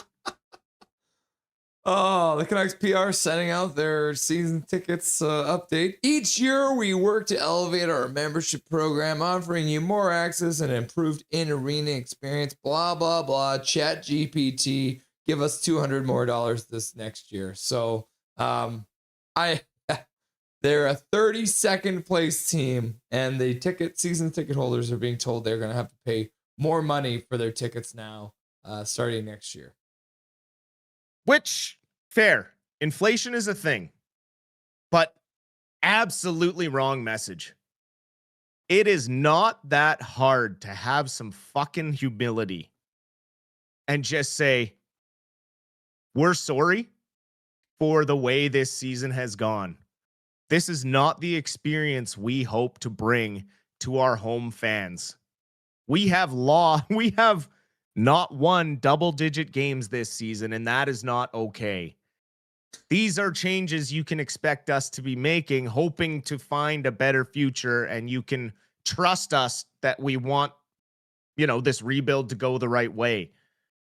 While we understand life is expensive and costs are high, that equally falls onto organizations such as ourselves, and we are forced to raise prices as much as we don't want to, but we can promise with hopefully a top 3 pick in next year's draft and maybe throw in a exciting breaking ground of a new practice facility, something to entice these people to come back, some sort of we're going to give you this, your tickets are going to be more expensive, but as a season ticket holder, you're going to get this kind of discount on Canucks memorabilia or at the food stations, which are obnoxiously expensive. It's just the way they're talking is like they went out in the first round and they're like ready to contend for a cup.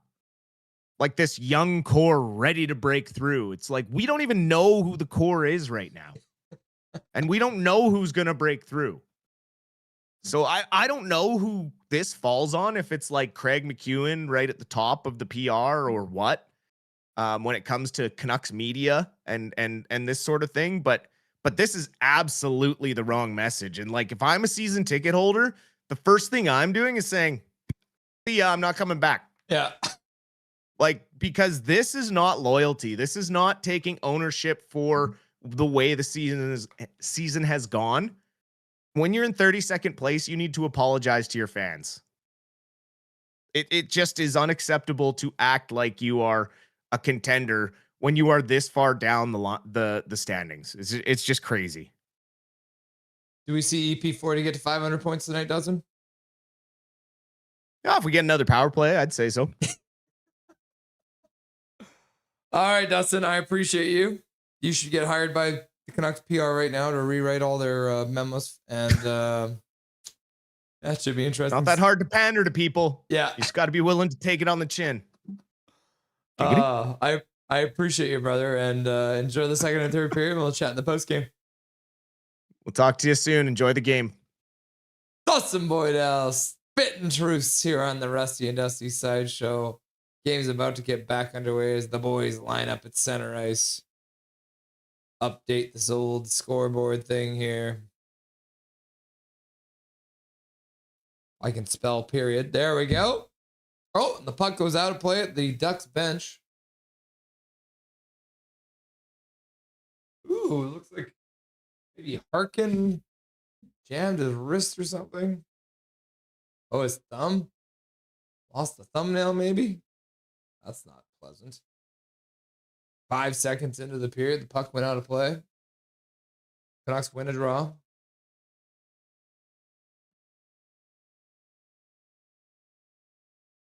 Long pass all the way down the ice. Dostal comes out to play it around the boards. EP40 knocks it down, puts it over for O'Connor. Puck will squirt by Kane, though. And the Ducks will skate it into the Canucks zone, but they lose it. Marcus Pettersson, Kane in the corner, getting their signals crossed. Puck comes back down into the Canucks zone. Puck into the middle, off of a skate of Mr. Killorn. Lacombe puts the puck behind the net. That will go around past Killorn. Puck now behind the net for Killorn. Vilander pins him to the boards there. Yeah, Vilander took out 2 Ducks somehow. Oh, wow, that was quite a slash on Vilander there. So, referees apparently letting them play. Granlund puts the puck in. Ends up in the corner. Pass to the far side for Killorn. He puts it back to the blue line. Pass comes back down to him. He puts it behind the net. Seneca loses the puck. Canucks will get it up to the blue line, and that'll squirt out to the neutral zone. Canucks skating in, taking the puck. Ogre tries to put it in the middle for Rossi, but gets knocked down, and the Ducks will clear it up to the Canucks blue line. Killorn's been out there forever, apparently. And then he falls. He gets the puck back somehow. Pass to the middle. Shot to the front of the net. Langdon makes a save. Now another shot to the front of the net off the rebound. Hits off the side of the net. Poling can't pick it up. Now he gets it back. Puts it back to the blue line. Langdon with a save on a shot from the point. Puck ends up on Brock Besser's stick. Passes the middle for DPD. DPD puts it in. Blueger skates in on the forecheck. Dostal plays it to the side. Ducks start out. Puck over their own blue line. Now with some burst of speed there. Shot to the front of the net. Looks like Lankinen made a save with his head on that one. Puck ends up in the corner. P.O. Joseph picks it up. He'll ring it around the boards. Goes back to the blue line. Kept in there by Washi. Shot goes wide of the net. Another one. Puck to the front of the net. Squirts off the boards. Back to the blue line. Linus Karlsson will knock it out into the neutral zone.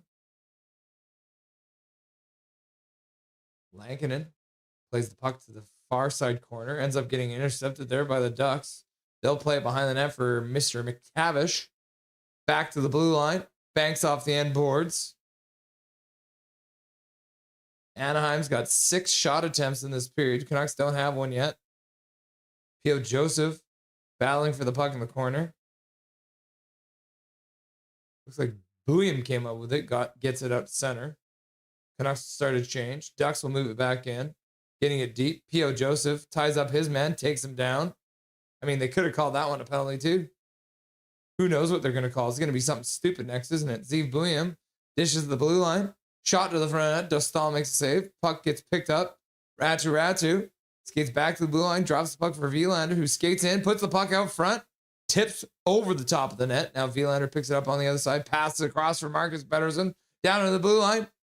Shot to the front of the net from Vilander right in the top of the slot. And Dostal makes a save and hangs on. Coach Rob Lilly. Armando Moto. Seeing this movie, they win 10 in a row and end the season. Yeah. Armando Montova. Welcome to the stream, my dude. Ooh, frog in my throat. Yeah, what a slash. Killorn throwing a hissy fit.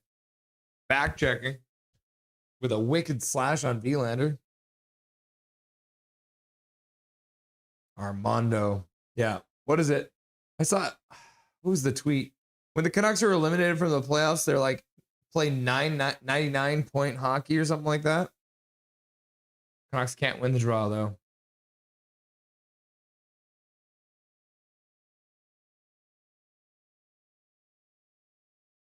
Ducks control.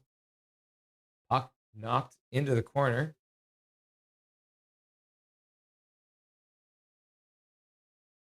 Good pass from EP40 to Marcus Pettersson. Now Vilander starts out over center. Gets to the blue line, dumps it in around the boards. Kane knocks it down. Skates behind to Stahl. Drew O'Connor tries to get it out front for Ratu. Ratu, who's onto the ice. Now Kane puts it towards the front of the net. Joe Stahl can't grab it. The puck bounces around a little bit. Diehard Red Wings fan in the chat. Justin Credle's here. Let's go Ducks. Diehard's here too. What's up, Diehard? Armageddon Death. Did we just came out of nowhere winning games? Yeah, dude, you guys are in a playoff spot. We had Midnight Solar in here earlier. You guys are both in playoff spots. It's crazy. I don't know about McTavish. Something going on there. Keeps getting benched. He looks good when he's going, though. Oh, a pass over for DeBrusque just out of his reach. Oh, and then Douglas tries to put it out front for Ratu. Ratu knocked down by Hronek at the blue line. He'll throw it towards the net. Douglas knocks it down. Tried to deflect it, but ends up just knocking it down. P.O. Joseph pokes away from Seneca, who recovers it, though, and Carlson skates in with the puck. Puts it down low for Cologne. He's got lots of space. He backhands and he scores!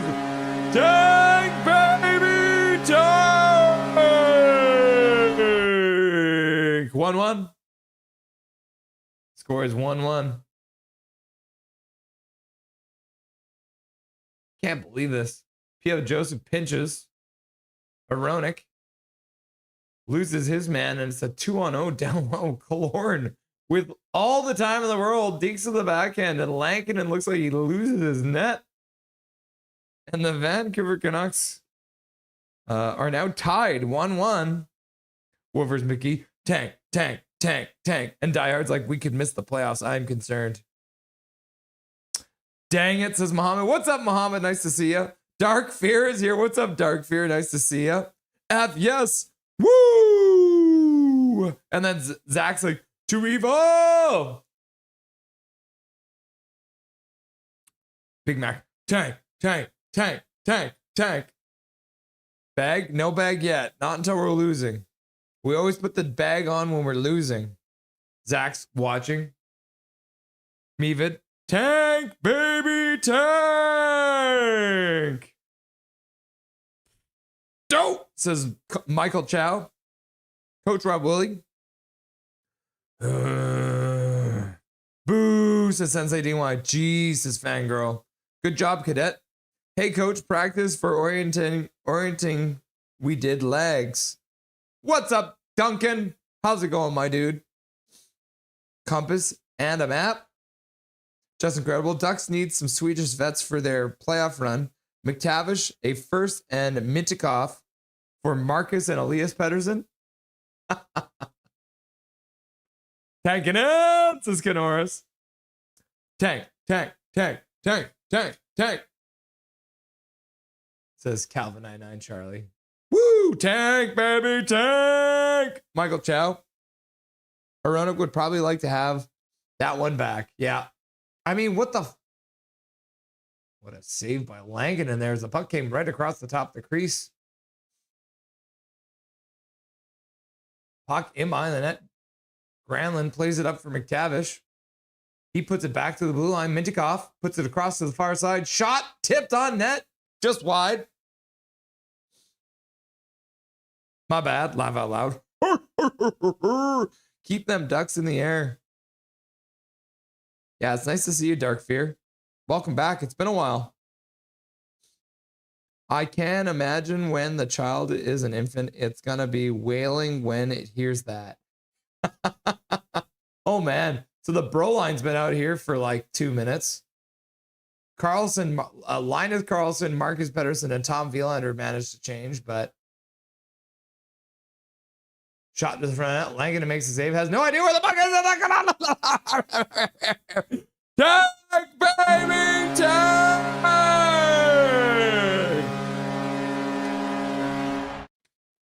And as we know, the Vancouver Canucks never allow just one goal. They always allow at least two. And just like that, the bag is out and it is on my head. Diehard, I think we played our goalie too much. Puck high in the air behind Lankinen, had no idea where it was. And Mikael Granlund knocks the puck past Lankinen because Lankinen had no idea where the puck was. The first one, he didn't know where his net was. The second one, he didn't know where the puck was. And then Granlund just comes in and knocks it past him. If we are in the playoffs, we would play the Avalanche. Wouldn't that be scary? But it would also be, let's be honest, Armageddon. If you guys can beat the Avalanche in the first round, that would be hilarious. I apparently didn't start my clock.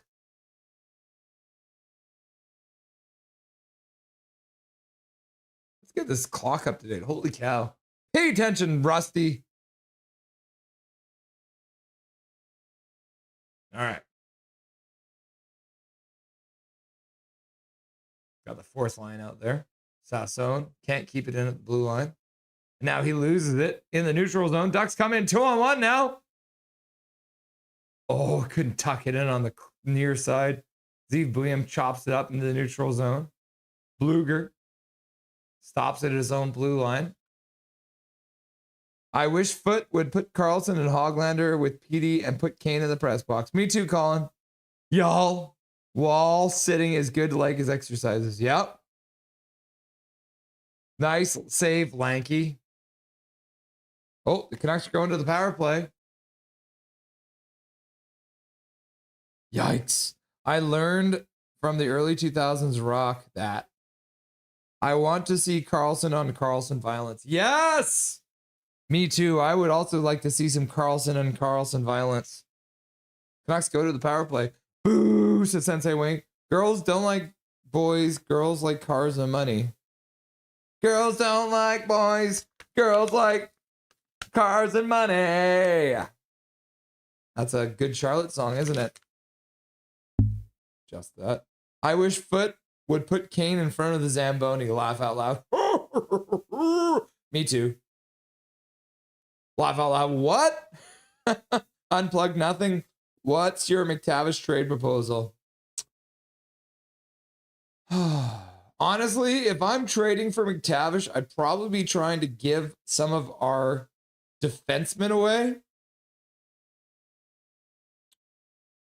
Like maybe Mancini and Kudryavtsev and a pick maybe.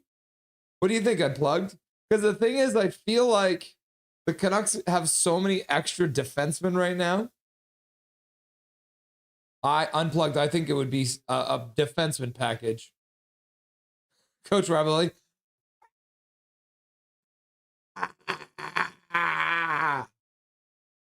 That's high sticking. Dang it, says Muhammad. Just incredible. Extend Kane and strap him to and DeBrus to PD line next season to force EB40 to request a trade. That might do it, man. That very well might do it. What is the Flying V? That's got us. Was it the Flying V that got us? Yes, Canoris. It was. Oh, yeah. Lacombe taking down EP40. The Canucks go to the power play looking to tie this game up. DeBrusque has sucked all year. Besser Till lately has sucked, but it's always trade away PD because he makes so much. And then Brick Fetty's like, tank. Woo, tank, baby, tank. And then Big Mac is like, whoa, way up in the air, tank. The tank is on, says Canoris. All right, Besser, pass across. Pedersen over the blue line, drops the puck back for DeBrusque, who puts it back for Petey. Petey gets checked. Mintykoff clears it down the ice. Artie, says Dijon Mustard. Unplugged. The paper bag is awesome. Thank you, Unplugged. Yes, anytime the Canucks are losing now, we put the paper bag on. It is the tank bag. Pedersen drops it for Hronek, who has 1,000,000 miles of space. Takes a shot on net, and Dostal will make a save and hang on with 1:19 left to go. Tank. I did them as part of a Pelle Lindbergh dryland training as a midget. Huh. Happy Sabres fan. What's up, Happy Sabres fan? Yo, nothing is perfect. How's it going, my dude? You are very happy right now, aren't you? You guys are leading your division. Isn't that crazy? Pedersen gets waived. Rossi will come in to take it. Pulling. will take it against Rossi. Poling wins it back. Pettersson steps through, pins his man to the boards. Canucks trying to dig the puck out. Puck around the boards, off the glass, and down the ice. $5 million backup goalie, says Armando. Yep, we do have a $5 million backup goalie. And our $8 million starting goalie is injured all the time. DeBrusk tries to put the puck down low. Now he tries to pass the other way. That one deflects to Dustin. Knocked down, and then Pettersson knocks it down. The whistle goes. 52 seconds left to go on the power play. 9:55 left to go in the period. I'd be lucky to get 20 seconds and get back. Ha! PP time. Yep, PP time. It'd be nice. I mean, they beat us last time in the playoffs. I want the revenge. Yeah, good hand-eye by Pettersson, but it was high sticking, so they did blow the whistle. Put Douglas in front of the net on the PP. Yes, Michael Chow. I'm here for it. All 6'9" of him. Bouillon brings the puck in. Kept in at the blue line there. Now to the middle for Carlson, who drops it back to the blue line. Now a pass across the near side for Wielander. Wielander skates down on the face-off top, puts it behind the net. Puck back to the blue line. Bouillon, pass across the top, the face-off circle. Puck to the front of the net. Ends up in the corner. O'Connor puts it back to the blue line. Pass down for Wielander. Wielander back over for Bouillon. Bouillon puts it to the far side. Back to Bouillon. Bouillon skates across the top of the slot. Puts it down low into the far side corner. Back to Bouillon. Bouillon over for Wielander. Wielander drops it for Bouillon. Bouillon puts it back to the top of the slot. Shot to the front of the net. I think that puck might have gone wide. The Ducks will pick it up and clear it out. As the Canucks are now 1 for 2 on the power play. Now Lacombe with a shot to the front of the net. Lankinen makes a save. Wow-wee. Tank Mask looks like Executioner. It does kind of, doesn't it? But this side right here is extra messed up. There's like not enough space in this mask for my face, so it's all like warped and stuff. Also, I shredded it, as you can tell. Ogren brings it in, tries to play the puck into the middle. That one's knocked down. Canucks will flip it into the corner. Bluger skates onto it. He gets checked by Mintyukov. Troy Terry gets it. Ogren keeps it in right now, but gives the puck away. And then Troy Terry brings it over the blue line, drops it there, shot to the front of the net. Lankinen makes a save. Bluger picks it up, banks it off the boards, out to the neutral zone. Ducks will play it back into the Canucks zone. Offside, though, so they'll tag up. Canucks will carry it out, though. They'll bring the puck into the Anaheim zone. The puck goes out of play. Looks like the Canucks get a power play because the Ducks had just cleared it over the glass. I think Dostal did it. Lacombe making Zeev Bouillon look a little foolish back there. So 7:50 left to go here in the second period of play. And the Canucks will go back to another power play with another chance. I want to see that trip on Pettersson. I know Pettersson is the best embellisher in the league. That's why I want to see it. You think he's an embellisher? Well, I can tell you that Pettersson has never received an embellishment penalty in his entire career. Lefty, why do you hate Pettersson so much? Why do you hate him so much, huh? 10 days, total Peel hasn't played if anyone's counting. Isn't that crazy? What's up, Natured 1992? Good Charlotte, yeah. Girls don't like boys, girls like cars and money. The Madden Brothers.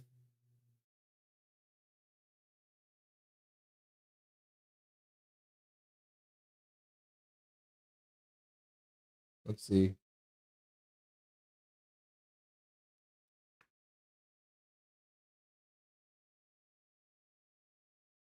Boys will laugh at girls when they're not funny. Yep. I like truck and money. I called it after the last game that Tolosivo played. Swerving, that's because Foot sucks ass as a coach. Yeah, he does. We suck so much they increased the cost of tickets, already too expensive. Good Charlotte is more of a mediocre Green Day. Canucks are not playing physical. I understand they are meaningless games at this point. Yeah, Mohammed, you're right. Not a lot of physicality out there right now. Remember when we had great goaltending? Yeah, good times. Artie. Oh,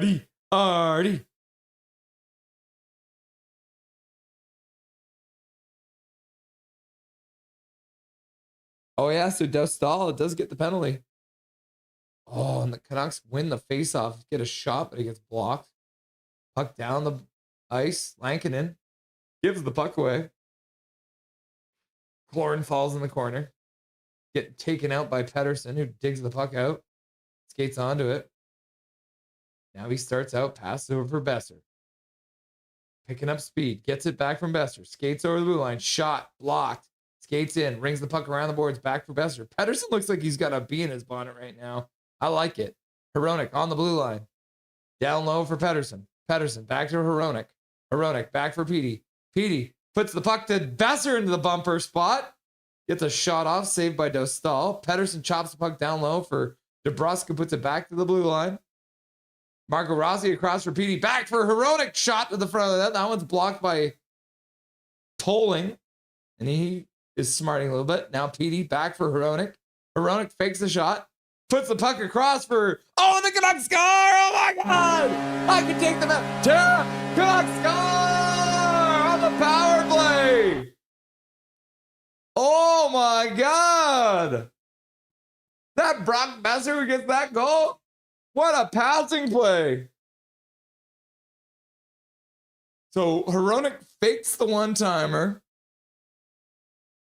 Oh, wow. So the Anaheim player couldn't even stand. So Hronek passes over for Besser, and he shoots it on the one-timer from a very sharp angle. What a pass, and what a shot by Brock Besser. Just ripping it past Dostal as the Canucks tie the game. Woo! They're 2 for 3 on the power play now. You'll love to see it. So yeah, the original shot from Hronek took out the skate blade in cricket mood. What's up, Oaks Capitals fan? Nice to see you, my dude.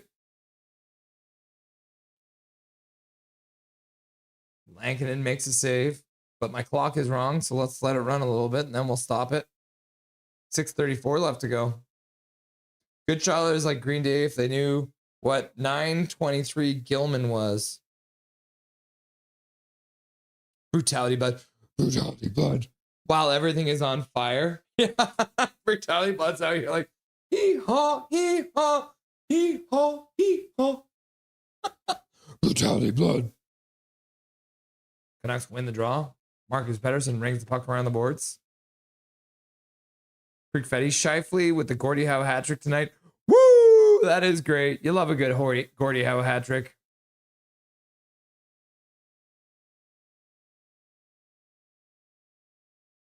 Let's see. Did Petey get a point on that one? That is. So there it is, guys. 500 points for Elias Pettersson. That is his 500th point as a member of the Vancouver Canucks. 2 assists tonight. So just like that, guys, EP40 now has 500 points as a member of the Vancouver Canucks. Can we get some EP40 pipe? Oh, Carlson can't jam it in. Now Dostal makes a save, and he'll hang on to the puck. EP40 hype! 500 points for EP40. Can you believe it? That's crazy, right? Oh my God. EP40 with 500 career points for the Canucks. Woo!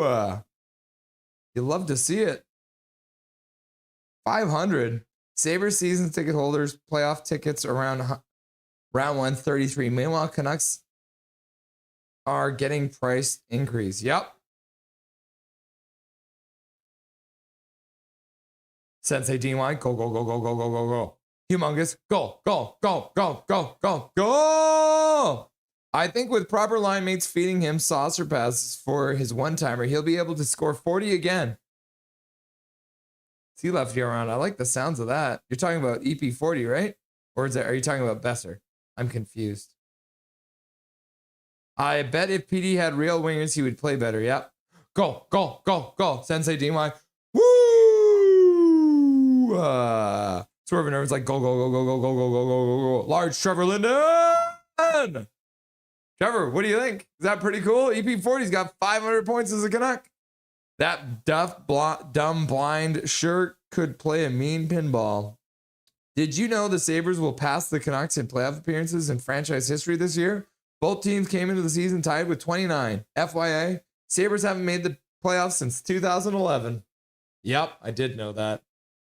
Mohammed's like, go! La, la, la, la, la, la, la. Woofers McGee, go, go, go, go, go. Canucks score! Besser doing Besser things in a positive sense. Yep. It's crazy. What a goal. Go, go, go, go, go, go. Point number 500. That is. Yeah. Bags off for now, says Ryan H. Yep. Oh, hang on. I don't usually do this. Yeah. Most points in Canucks history. He's 7th all time.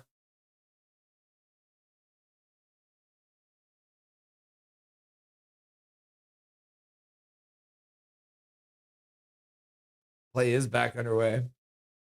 The play clock is broken. There we go. Accurate. Besser says Spare Bear. What's up, Spare Bear? Dijon Mustard. Woo! PP number 2. Yeah, the Vancouver Canucks are now 2 for 3 on the power play. Isn't that great? And that's the thing we asked. I didn't even say at the beginning, playing spoilers or locking up last. Right now, the Canucks are trying to play spoilers. See, William keeps the puck or gets the puck in deep.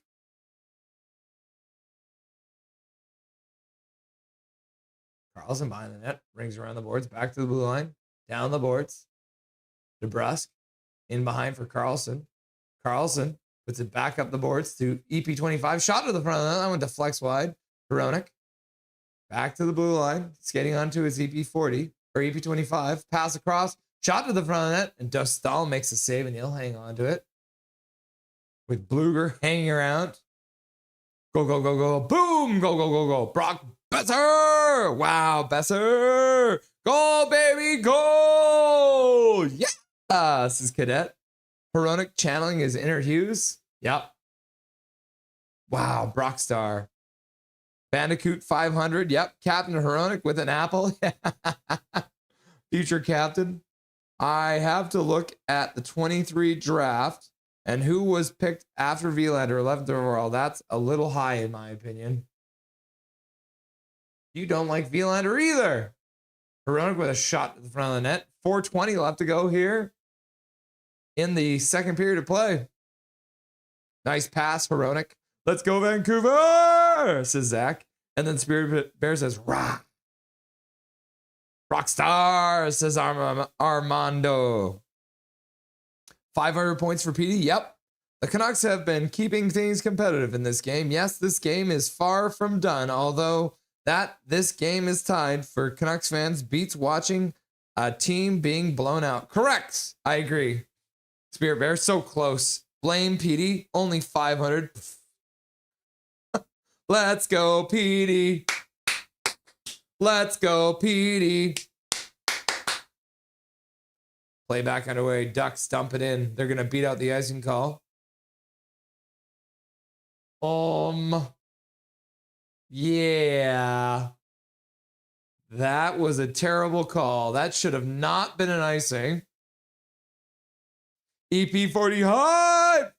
Laugh out loud. Curtis Douglas playing like a man possessed. Laugh out loud. What a freaking great chance. This team needs a Tom Wilson type player. Even though I hate Wilson, he is effective. PD high. Sweden, Sweden, Sweden, Sweden. Oh, they dropped the puck and then they took it back.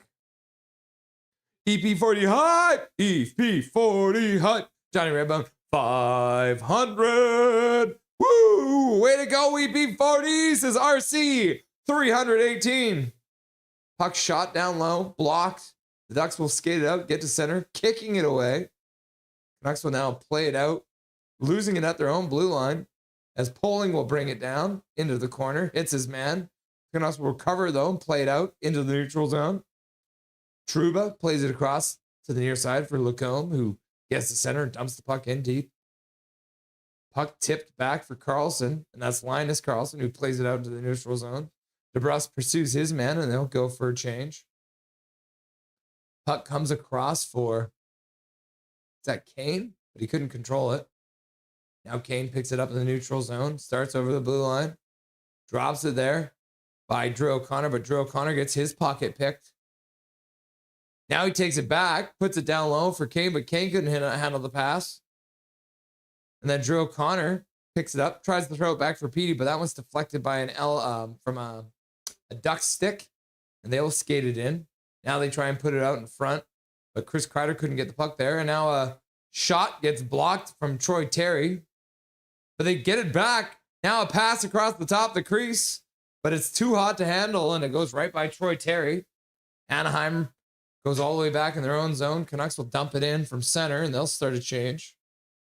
500 EP40 hype. Well done, EP40. Go Canucks, go. Go Canucks, go. Go Canucks, go. 500 big points to go with his 1,000 falls. Just incredible. EP40's biggest hater.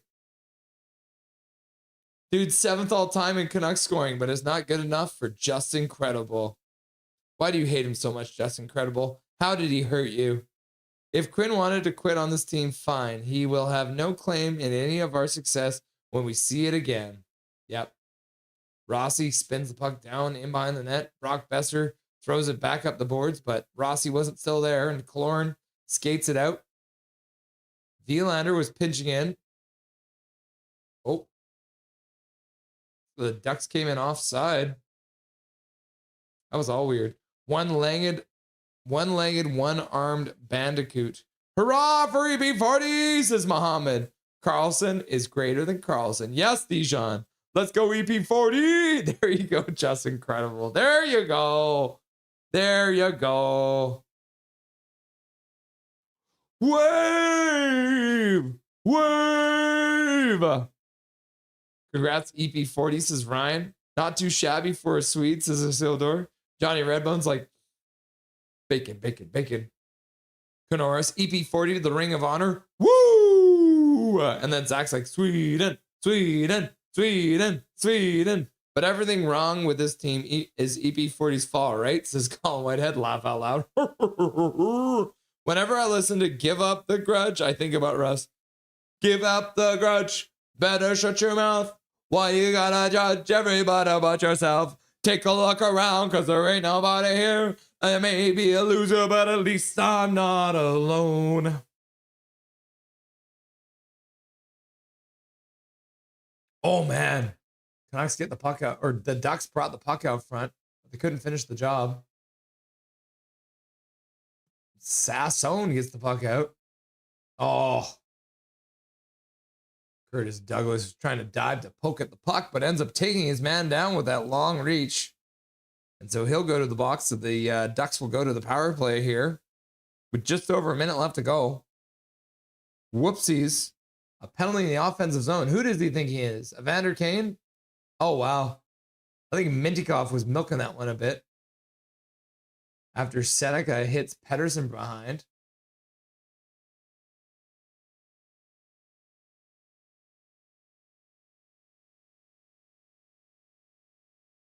Seneca is like such a little rat. You can tell by his tilted visor. Douglas is not happy. And Mintikov went down way too easy. Hope that's a cheer for EP40. I hope that cheers EP40 up. I like Douglas because they aren't taking liberties on top players. I wish he could throw his weight around better. Yep. 1 minute left to go in the period. Gauthier back to the blue line. John Carlson back for Gauthier. Gauthier with a shot. Langenham makes a save. Rebounds in front. The Canucks will clear it. Oh, Elias Pettersson, DPD, put the puck over the glass. And that'll be a 5-on-3 power play for the Ducks. Chasing the great one. Yeah. He's only like, how many points behind is he? How many points did Wayne Gretzky have? Oh, EP25 knew right away too. Just incredible. I see the Sabres as likelier to qualify for this postseason than not, while the Canucks will see playoff appearance drought extended to second season. You think they won't make it next year too, eh? All right, 5-on-3, 43 seconds. Ducks win the draw cleanly. Carlson, Gauthier, down low.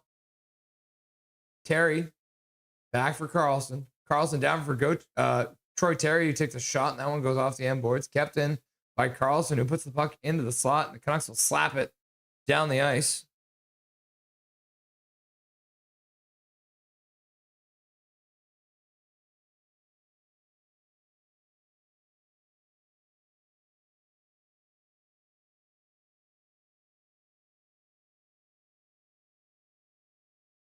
Oh, puck out front, right through the top of the crease. Ducks will maybe get one more chance. Lankinen makes the save. So it'll be 50 more seconds of 5-on-3 to start the next period. Let's update this. So we're into the third period of play. And as I mentioned, guys, me and Rev Trev had a quick chat. So Kempner Canucks coming in hot. So without further ado, here he is, the man, the myth, the legend. Kempner Canucks, Rev Trev. Rev Trev, feels like it's been a long time since we chatted, so I needed to get you on the show. So everyone knows, we are recording this. This is the recorded version of me and Rev Trev. But we wanted to make sure that the recording button has been hit and that we can introduce Rev Trev as the man who is passionate, realistic, and honest. So thank you very much, Rev Trev, for joining on Nothing is Perfect today. Thanks for having me. Apparently, I just like hear myself speak or something. You know what? It's kind of like this season, right? They were intending to do really well and, you know, do everything properly, and then it just went and they didn't push the record button, I guess. So we're gonna do a do-over. So are they. They're on the rebuild, and we're in for the ride. We just buckle up, everyone. You got to be in for a ride when it comes to this rebuild. This is going to be a process, and there's going to be lots of frustrations and ups and downs. But Russ, thank you so much for having me. I love doing stuff with you. Yeah, it's great. It's nice to have you. And as I always remind you when you come on, you were my very first guest here on Nothing is Perfect. So always yeah, you were the very first guy I ever had on Nothing is Perfect. So forgot about that. Yeah, so it's always nice to have the OG on. One of the big reasons I wanted to have you on today is because obviously Dustin and Katie, my co-host, is getting married on Thursday, so we won't be covering the LA Kings game against the Canucks. It's the first game we haven't covered for the last 2 seasons, so I wanted to make sure that somebody's out here making sure there's a watch party going on. And Rev Trev, you stepped up and you're gonna do it. So how excited are you to be doing your very first watch party for an entire Canucks game? I'm excited because, you know what? I think one of my favorite things about doing content is having Canucks conversations. And so it just gives me 3 hours to talk. I've done a 3-hour, July 1st stream. And I mean, there was a whole bunch of things that happened there, but it got petered out. It's going to be nice to have a game to talk about, even if there's some lulls. Listen, everyone. We can do therapy live, you know, as they're frustrating us. We can rant. We can also celebrate the moments that are good. I'm looking forward to it. And you know what? I can't stand the LA Kings. I hope we beat them like 6-0, but we'll probably end up losing 5-1. And then we'll just talk about how wonderful this last place team is. And we can talk a lot about the draft. I've done so much research about the draft. I'm ready to go. I've got one more big draft video coming up, and so my playlist is 4 or 5 videos now, and so we can talk about that too if the game sucks. But maybe we win, maybe we destroy them, It would be awesome. We can even talk about Pettersson getting traded to the LA Kings. Let's just do that. Maybe they just leave him in LA, right? I think his wife's from there, so maybe it just works out for everyone. Oh, but he's got to. This is his revenge tour, remember? Yeah. Oh, man. All the things we thought we were going to see to begin this season, and I did not think I would see a 32 beside this Canucks game. I actually had them winning the division, Rev Trev, so I look like an absolute fool for that prediction. I should have known when they signed, or they didn't sign anyone and ended up having Hedl as their number 2C. That should have been the first sign.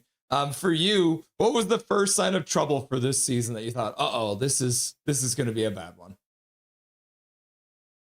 You know, that's a great point. I think when we went back and got Brock, I was like, and I love Brock, don't get me wrong. I love him as a person, as a teammate.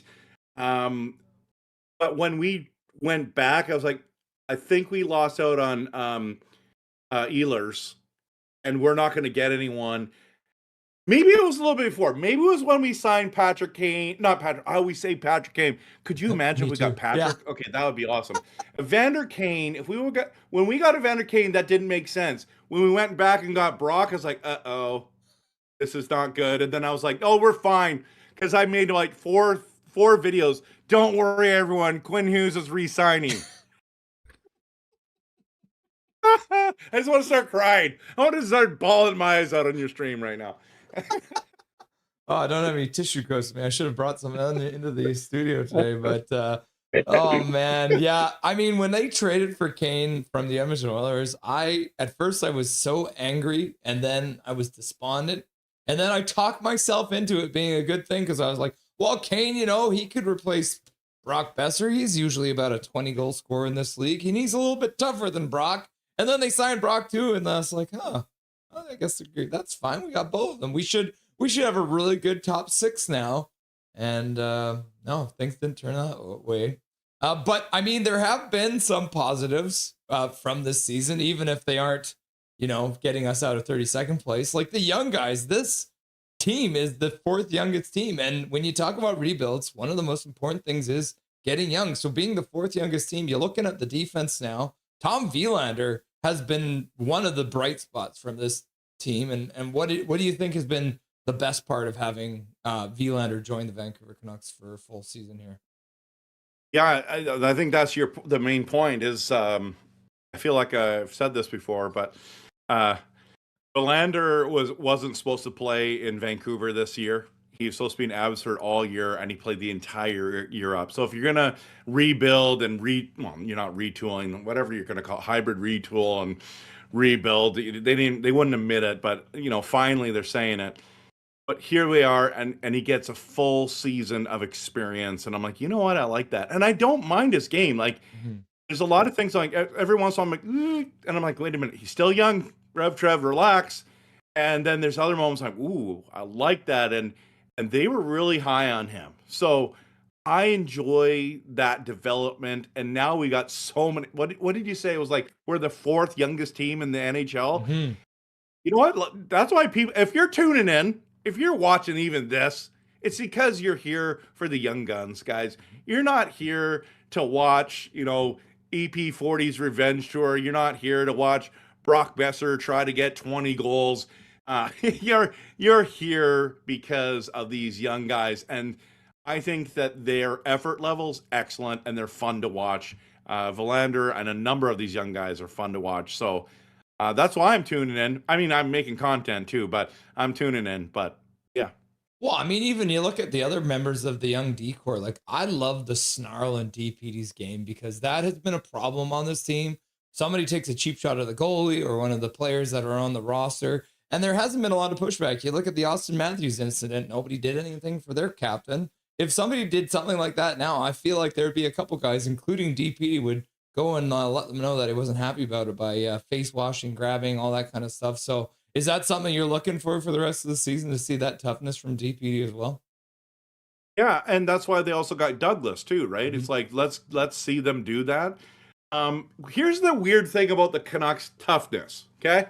Because when I'm watching Tampa Bay, for example, they're scrapping everybody, and their goalie's even into it, and like it's like, okay, we're back to rock'em sock'em hockey. This is getting excited. Then it's like the Canucks like, okay, we're gonna be in a little scrum.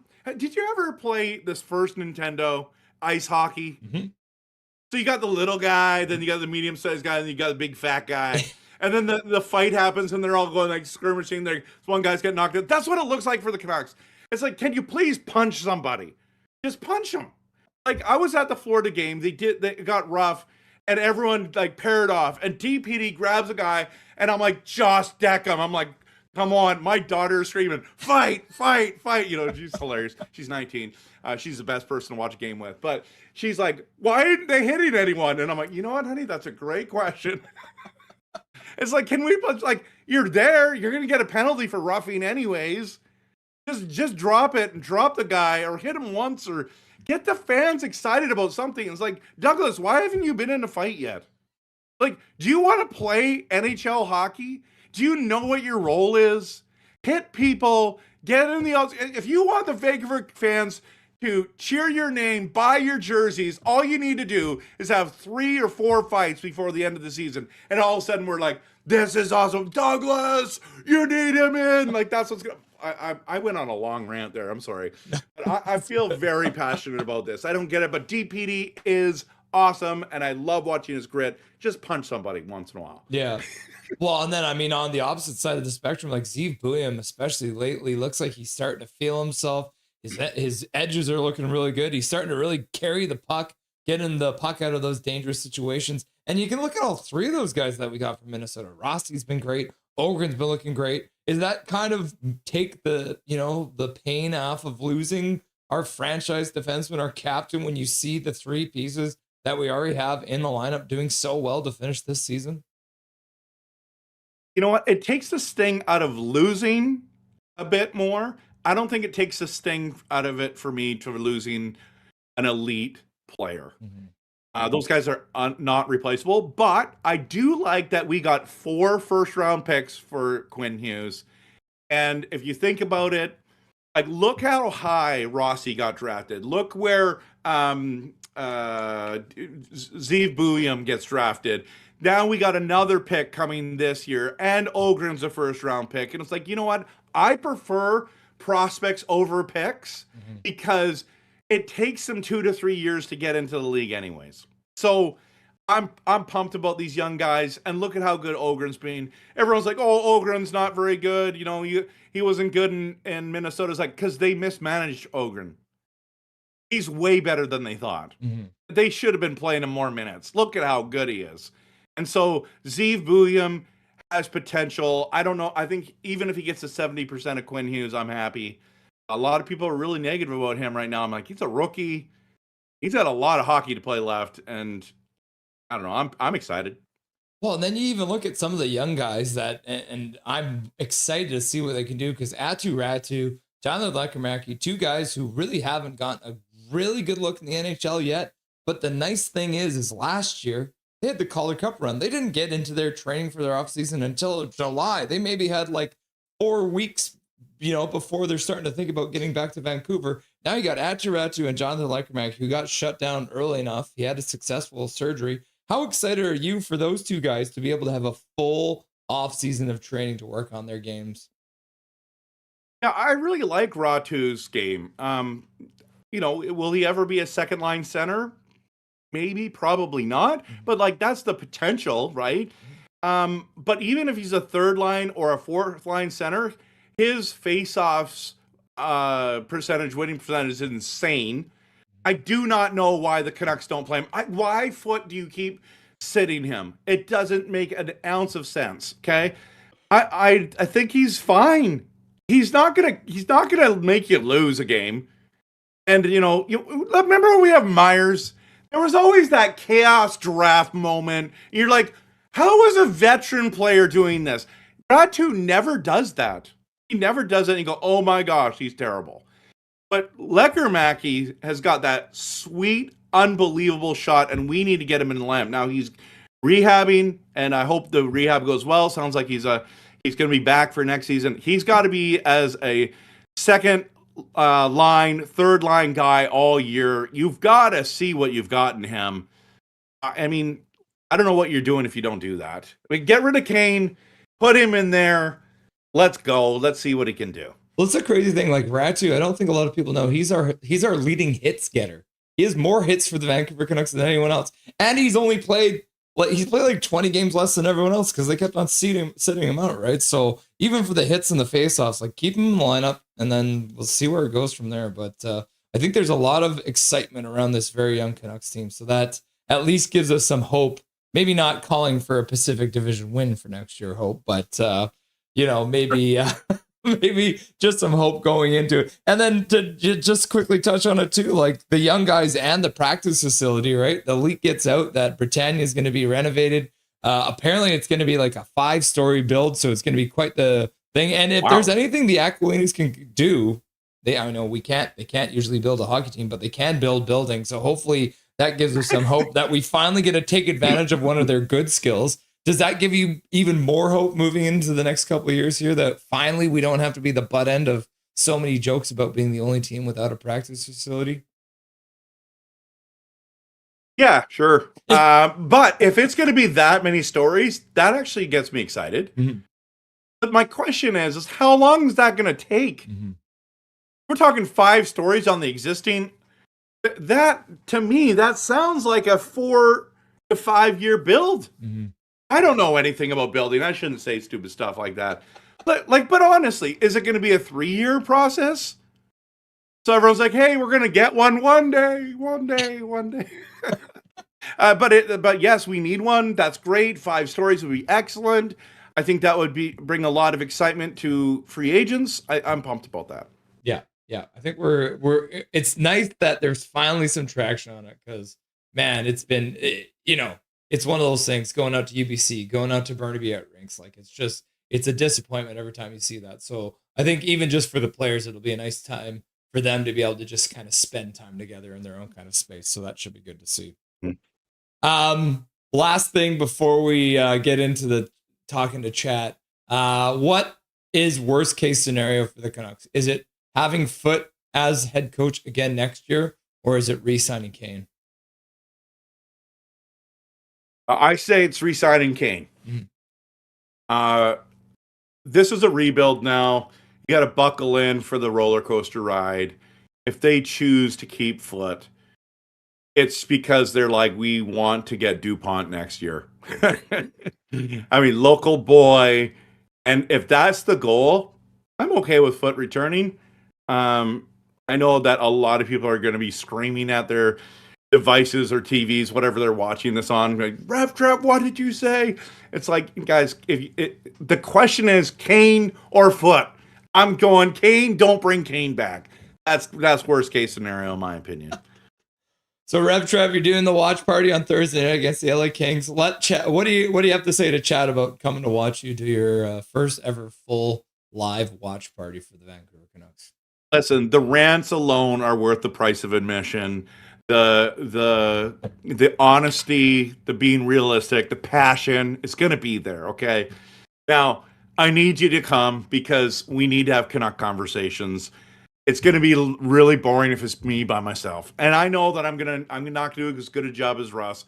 But I'm telling you, I'm going to bring it that night. It's going to be good. It's going to be worth the price of admission. It's going to be great to connect and hang out. So I'm really looking forward to you being there. Plus, it would be awesome if we beat the LA Kings 6-0. We're probably going to lose 5-1, but let's pretend for a moment. Let's dream that we're going to beat LA 6-0. And then, I mean, I thought we were going to lose to Florida. I went to the game live, and we won 5-2. So, I don't know, weird things happen, you know?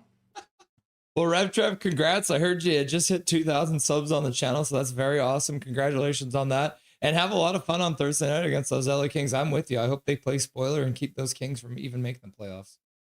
Absolutely. And have a great time at the wedding. Congrats to Dustin. So awesome, buddy. We'll chat again soon.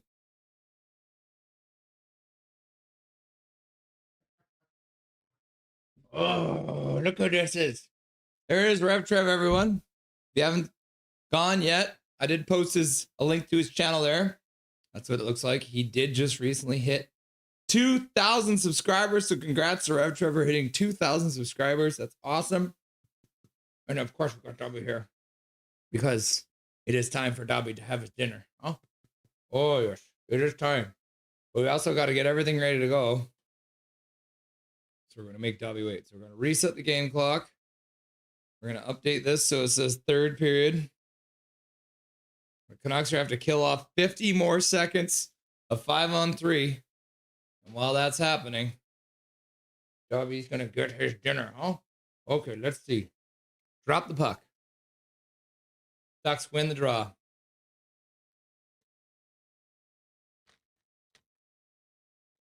They'll bring it in. Well, I have to put my tank bag back on my head.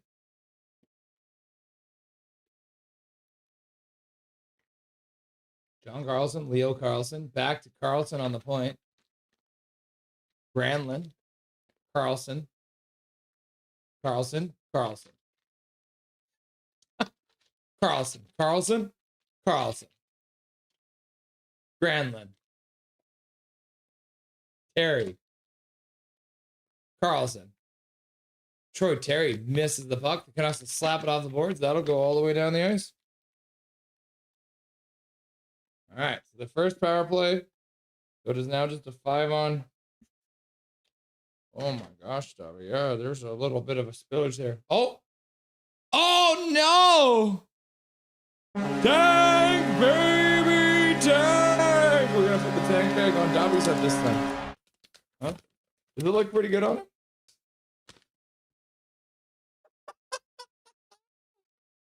What do you think, Dobby? What do you think of my new look, huh? You like it? Tank, tank, tank, tank, tank, tank. All right. It took the second power play, but the Ducks have taken a 3-2 lead on a Mikael Granlund goal. So the tank bag goes back on my head. The power play is over because they did score once the 5-on-3 was over. There's 18:58 left to go. Sorry, 18:59. The play will be back underway now, huh? What do you think, Dobby? What do you think of my new look, huh? You like my tank bag? What do you think? Oh, he burped. Big Mac, tank, tank, tank, tank, tank, tank. Oh my God, that is a stinky burp. Oof. Tank, Dobby, tank, Dobby, tank, Dobby, tank, Dobby. Harley's dinner as well. Oh yeah, Harley's getting some food. Oh look, it's Dobby. Dobby just burped again. Dobby, Dobby, Dobby, Dobby, Dobby, Dobby, Dobby, Dobby, Dobby. Tank, tank, tank, tank, tank, tank, tank, tank, tank. Woof, woof, woof. Boo. Tank. Dobberton. Dang it, says Muhammad. Oh yes. Okay, I'm losing a grip on the Dobberton, huh? Okay. You sit up a bit more, huh? People want you here, buddy. Even though you allowed Lanky should have grabbed that puck. Ducks are in the air cover-up. Tank, tank, tank, tank, tank, tank. Oh, Kane shot, rebound. Comes back to Drew O'Connor and he scores! Tank bag comes off! Woo! As the Canucks tie the game. This pillow fight continues, Jim, as Drew O'Connor scores on a shot that started from Evander Kane. He skates down, takes a shot. Despal puts a rebound right up front, and it comes right to Drew O'Connor, and he scores. He scores. He scores. You love to see it. Drew O'Connor with some passion there. You love to see it, huh? Oh, W, what do you think? All right, you go get some water now, my boy. All right. The bag went on, the bag came off.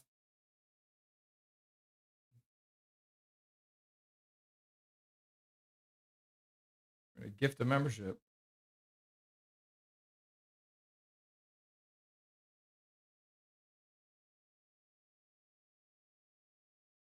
All right, and I did gift a membership before. I wonder if it's gone now. Yeah, Ryan Ventura getting the first gifted membership. So congratulations to Ryan Ventura for getting that free gifted membership. And then I did another one. And that one went out to Canucks Man. So Canucks Man and Ryan Ventura getting gifted memberships so they can use all the custom emojis to bag it Rusty. Yeah, look at that. Making sure you guys are getting your free gifted memberships. Troy Terry spins in the faceoff circle and then fires it towards Lankinen, who will grab that puck. Oh my goodness gracious, huh? Oh my goodness gracious. What do you think? What do you think? Come here. Oh, you hopped right into my arms, huh? Dobby doesn't think much. He just exists. Can I have a kiss? Oh, that's a nice boy, huh? Oh, you're so sweet, huh? Well, you want to have a little nap right here? Huh? Okay, go ahead. Oh, Rosario. That's cool. Congratulations, Rosario, at Canucks Man. That's very cool. What's up, Dark Charged? Are you taking good care of Mr. Archer Shelovs for us? Dobby, Dobby, Dobby, Dobby, Dobby, Dobby, Dobby, Dobby, Dobby, Dobby, Dobby. Oh no, I'm gray, dabba dee, dabba da. I'm gray, dabba dee, dabba da, dabba da. Rick Astley. Canucks have been keeping this game close while over at the Delta Center, the Oilers minutes ago beat the Mammoths 5-2. Oh my God, the Oilers actually won a game. That's crazy. All right. I didn't start the clock because I was playing with my dog. Dobby, the dog. Get your minds out of the gutter. Looks like the puck came in offside. I texted you a picture of Dobby's tongue hanging out of the tank bag. It's hilarious. Let's see.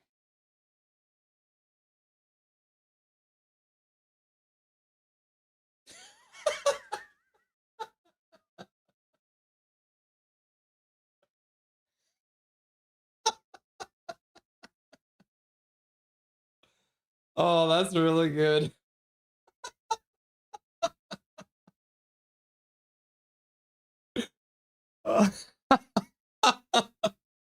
Oh my God. Oh, can I download that? I think I can do that. Might crash my computer doing this. Ah.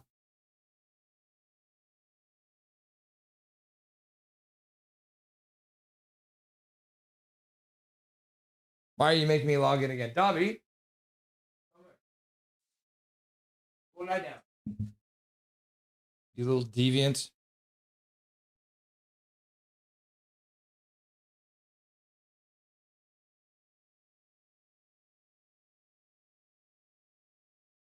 Lankinen with a stop.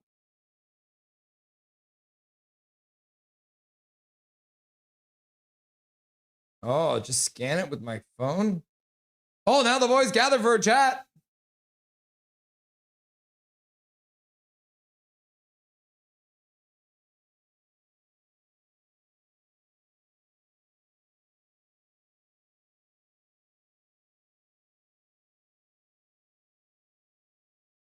Okay, it's loading.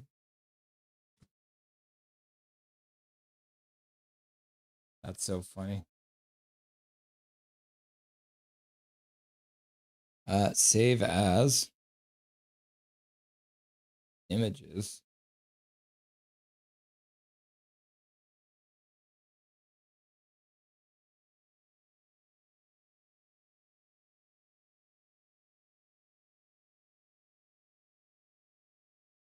Okay.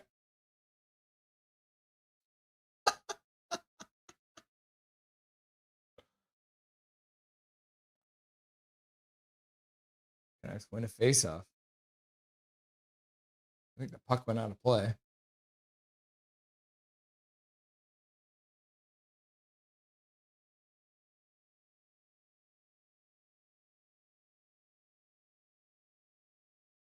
I'll give you guys a better shot of it.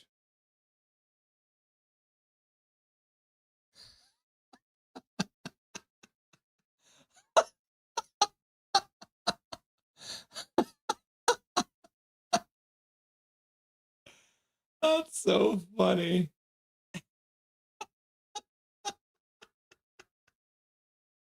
All right. Focus, Russell. You're streaming a hockey game.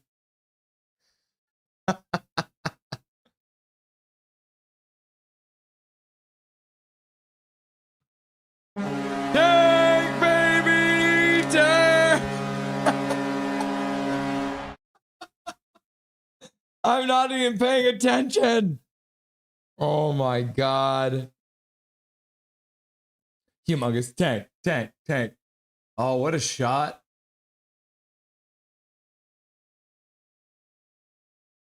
Yeah, McTavish just rips it right past Lankinen. McTavish's visors is tilted a little bit too, because he's also kind of an idiot, which I've heard. So at 14-15, the tank bag goes back on my head as we've got a barn burner here, kids. Back and forth we go. Tank, tank, tank, tank, tank. Call the SPCA for animal baggery. Yeah. www. Regular schmegular. Coach Rob Lilly. I want to see Nuckhead host a game stream. Huh, I don't think I've ever seen Nuckhead do a live stream ever. Oh, I'm taking away goals from the Ducks for some reason because I'm trying to start the clock. Lacombe and Kaloran getting assists.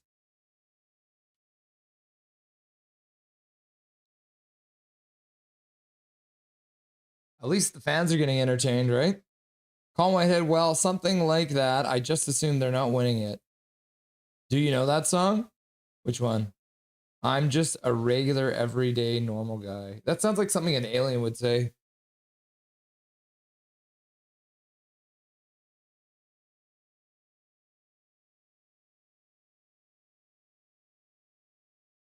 By Joe LaJoe.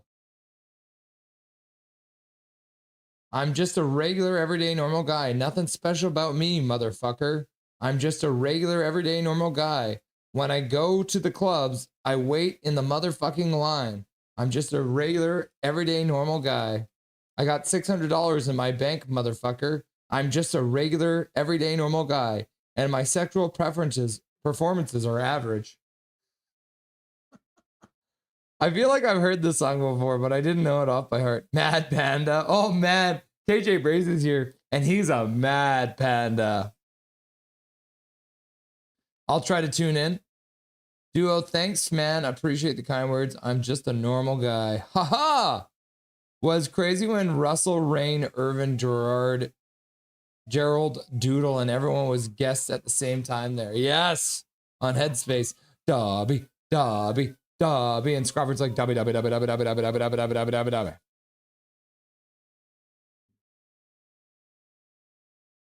Canucks bring it out now. Through the neutral zone. Pass down low by Pettersson to Kane, who couldn't handle it. Now Drew O'Connor gets hit in the corner.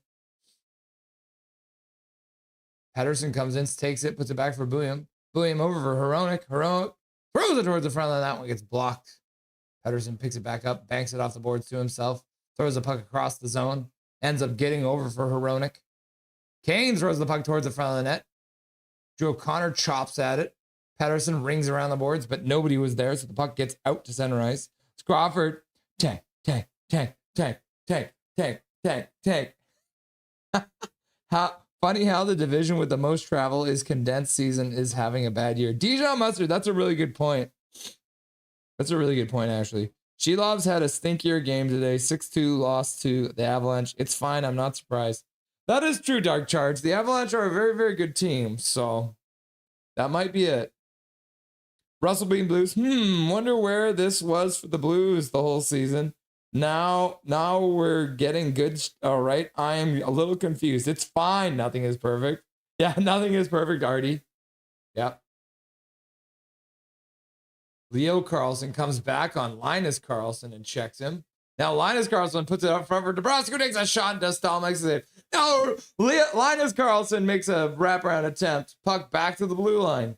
Across to the near side for Marcus Pettersson. Marcus Pettersson fires it towards the net. Dostal makes the save. Well, DeBrusque chops it just wide of the left side of the net. Puck back to the blue line. That one will bounce past Marcus Pettersson. and down the ice. Yeah, Russell Bleeding Blues. What the heck? You guys are suddenly good. You beat us really well. Which is crazy.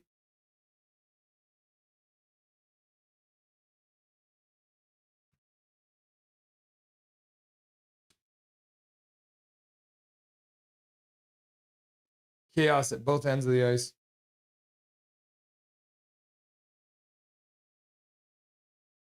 Russ back to the blue line. They're all standing tall though. Good line there. As the Bluger line was doing pretty good there. Pettersson wins the draw cleanly back. Chopped at by... Oh no, that was Rossi. Or was it Pettersson out there for the draw? Oh, one touch pass. Ogren in. He gets stoned by Dostal. Brock Besser with a beautiful pass. P.O. Joseph with a poke check. Brock Besser puts the puck behind the net, goes up the glass, comes down on P.O. Joseph's stick, pass across. Besser skates onto it, but it's ahead of him a bit, and the Ducks will check him. Puck ends up down back in the Canucks zone. Where is Dobby? I feel like he's up to no good.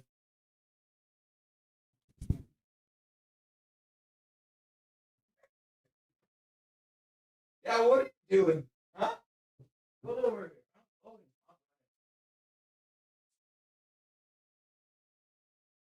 He was a Dobby. Stop being a bad boy. Huh?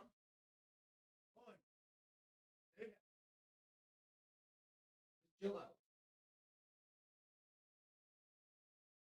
He's such a troublemaker sometimes. You guys don't see the evil in his heart. You just see him cute and cuddly. What's up, Fireborn Knight? Nice to see you, my dude. Hey, how are you doing? Nothing is perfect. We're eliminated from the playoffs. Nice to see you, my dude. Welcome back. How are you feeling about your Knights these days? Lloyd. Big Trevor Linden. Too evil. Are they both behind me? Too evil.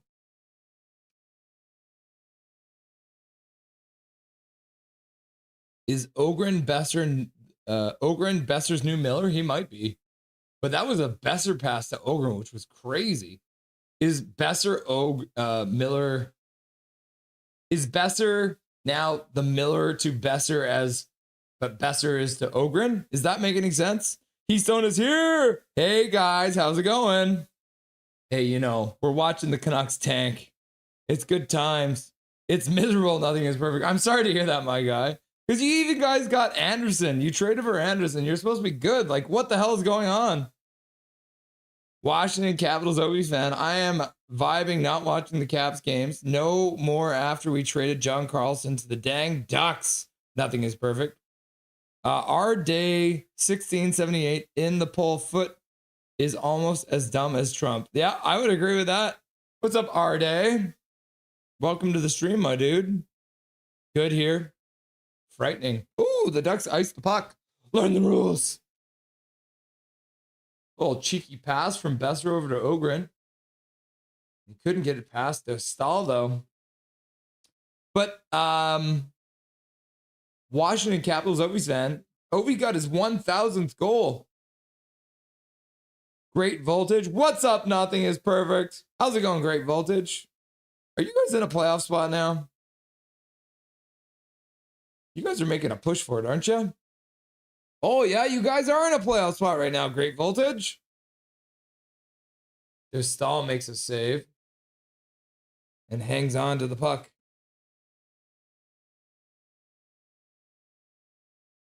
Great Voltage in the house. Not too bad.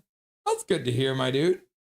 What about you? Yes, keep the bro line together for the rest of the year so they can get even more gel for next year. Yep, I'd be down for that. I'll be mad if we get the third pick, says Sensei DY. Well, you're probably going to be mad. Something tells me that's what we're going to get. Bro line is all we got, Michael Chow. Love you all around. Laugh out loud, Michael Chow. Nice pass. Japan 4. Hey, Russ. Do you think EP40 is injured? asking for the mayor of the PD police. Who's the mayor of the PD police? I mean, he's got 2 points tonight. Scored his 500th point as a Canuck. And if he did that injured, that's pretty badass. But I don't know. I'd say at this point in the season, almost every player in the NHL is injured. That's perfect. W. Yeah. Look at Dobby with the tank bag on his head and his tongue's hanging out. Isn't that hilarious? Look at his face.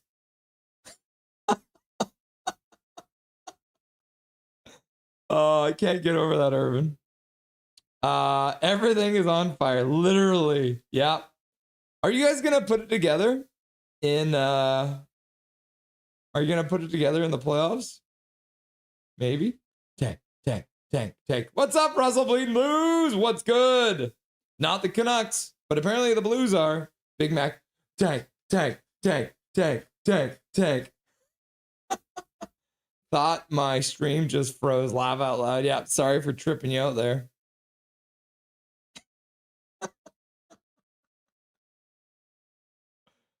Well, let's just make it so it's like literally at, oh.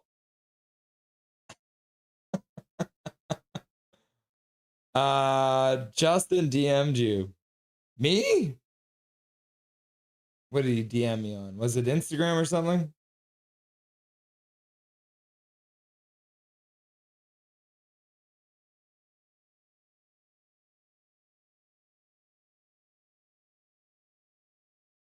All right, play is back underway.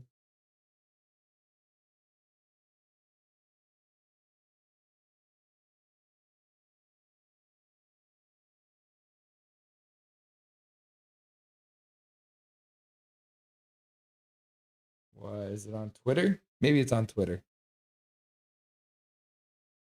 So many places you can get DM'd.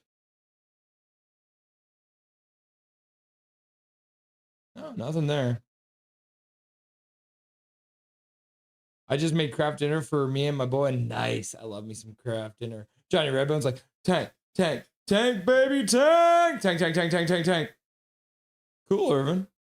You were saying just incredible. I just DM'd you. John LaJoe is a funny singer. I recommend listening to his regular everyday normal guy song. He also sings a song about doing Sunday chores. I like it. Oh, the net comes off. It's moorings in the Canucks zone. 6:01 left to go. Chaos. Tank. Fight already, Sarah Douglas. You're not an elite playmaker, for fuck's sake. Swear jar. Confirmed headspace and line change post-game collab after Russell's post-game show ends. Cool. Or being too high at the store. McTavish is a young gun. The thing is, we can lose the lottery if a team from 11th pick on wins, we keep the first overall pick, so we keep the first pick multiple ways. Yes, Colin Whitehead. So, let me pull up the standings as they are. Let's say the draft lottery started today, right? So, let's see. It's the Islanders and the LA Kings are the mark.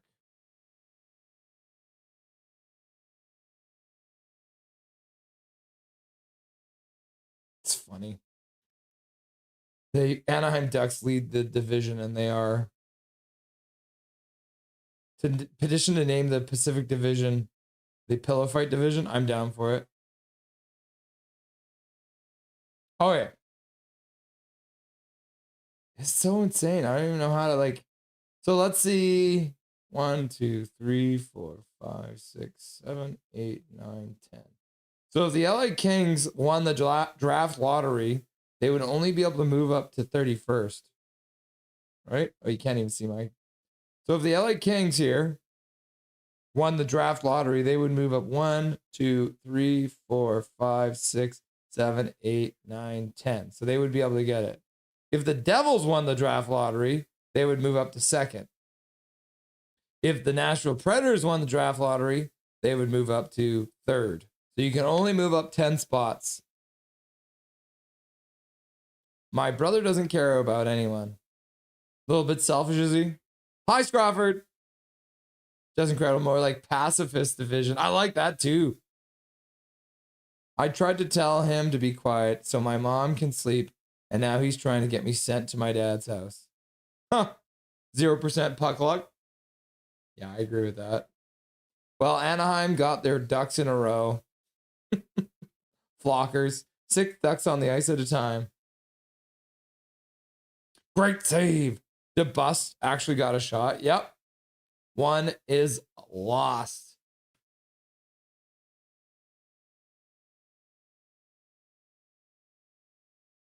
So Carlson, DeBrusque, and Bluger are out as a line now. DeBrusque puts it out front. Shot to the front of the net. Deflects behind it.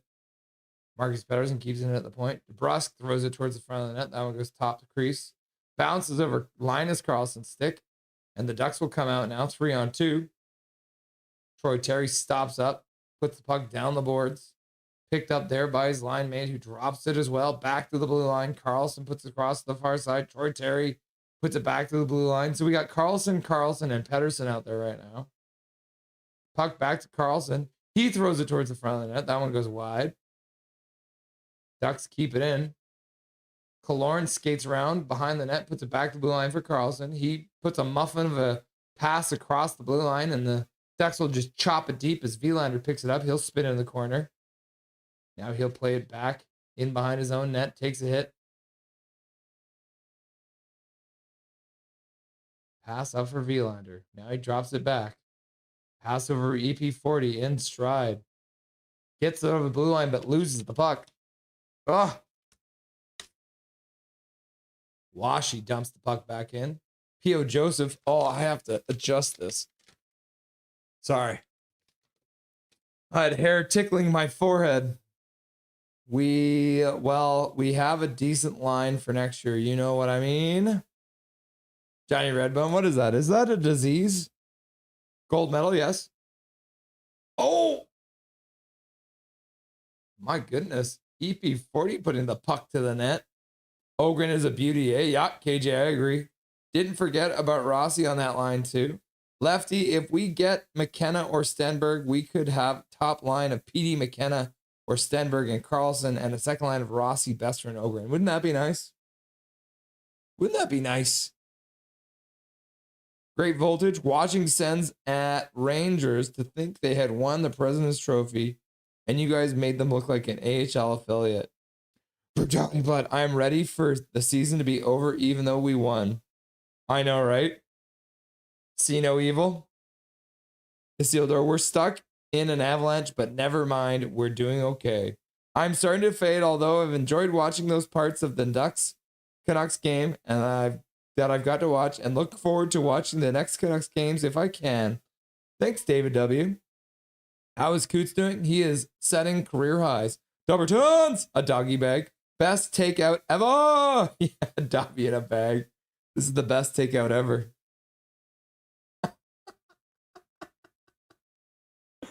Set a new meaning to the phrase doggy bag. If we guaranteed third, it's actually percentage 33.3% of each of the first 3 places. No. It's like 25% chance we get first overall. And then we get another 25% chance. So we have a 50% chance of drafting in the top 2. You made Dobby wear that coping mechanism. That is the purest form of cruelty. 63 points in 45 games so far this year. Braden Coots, he will play at least 40 games for the Canucks next year. The Abbotsford Canucks or the Vancouver Canucks? I think it's 27% first, 18, second is 55, and third. Oh, yeah. 27 first, 18 second, and 55 third. No, it's 25% for first, 18 for second, and 75 for third, I believe. That's more than 100%. And personally, I think he could stick it out through training camp. Yeah, he did this year, so... Oh! The Ducks have iced the puck. Learn the rules. like the Canucks energy. Great voltage. We could pass the Bruins. I'll be fine with it, hoping to keep winning. Yeah.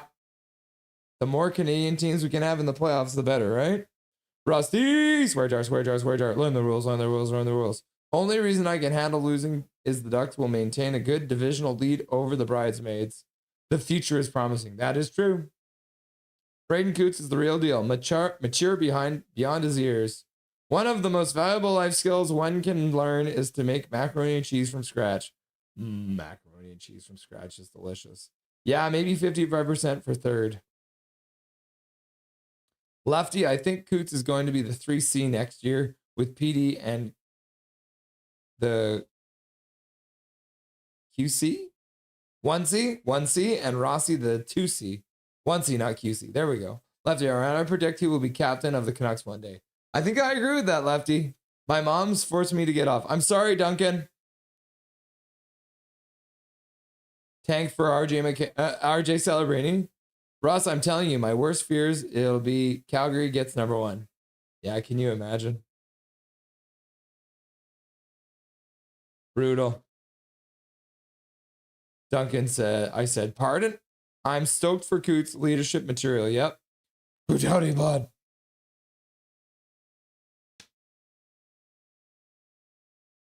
Luger's offside. I'm chilling. Yeah, we won today, all right. Injuries killed the season. That is true. We know how that feels. Does anyone notice how much bigger and faster the Ducks are compared to the baby Canucks? Tank, tank, tank, tank. Learn the rules, learn the rules. Swear jar, swear jar, swear jar. Exactly, KJ. Mom, can Duncan come out and play? Connor, I would hate if the Rangers, Flames, or Bruins, due to having the least first pick, get the first overall pick. Wouldn't that be brutal? I believe he is capable of 80 points in a season. Do you think next season? To be honest, I don't think we won't go far in the playoffs. 3-7 record doesn't give us hope. Just saying, yep. You got to get hot at the right time of the year. 2:20 left to go here in the third period of play. Russ, your clock has stopped. I got started now. Florida will win the draft lottery because the worst timeline is always the most likely. Yeah. Never mind. Ooh, close. What's up, Darth Jedi? Nothing is perfect. Hi. How's it going? Do you miss Curtis Douglas yet? We lost 0-3 to the Blues today. Happy for Ovi with 1,000 points. It doesn't help. We lost a good player like Carlson. It's the wounds showing, you know? Yeah, I get that. 0-0-0-0-0-0 puck luck. Darth Jedi, aren't you lucky you won't get to face Florida this time? I wish Petey had Crosby's thighs. EP40 is flying tonight. Yeah, he is looking really good. Oh, the Canucks have pulled the goalie. All right, let's focus. What's up, Castle Siege? Chilling, yo, Russell. How's Tyler Myers playing for you so far? Are you enjoying it? Sorry, Washington Capitals. Kane gets the puck up. Canucks dump it in. Dostal rings the puck around the boards, and the puck comes to the front of the net. Oh, and then DeBrus trying to work it out front. Couldn't. Zeev William keeps it in, chops it down the boards. Kane takes a stab at it. Rossi into the corner for DeBrus. He rings around the board, back to the blue line. Vilander. Kane puts it across, bad pass. Zeev William couldn't get it, so the Canucks will have to tag up.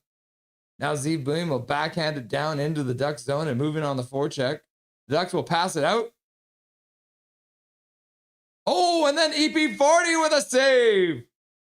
Wow-wee. EP40 now gets it. He skates through center, dekes to the backhand, comes over the blue line, stops, tries to play the puck down low. He gets double teamed though. Held into the blue line by Besser, who plays it in behind the net. Canucks will work it back into the corner.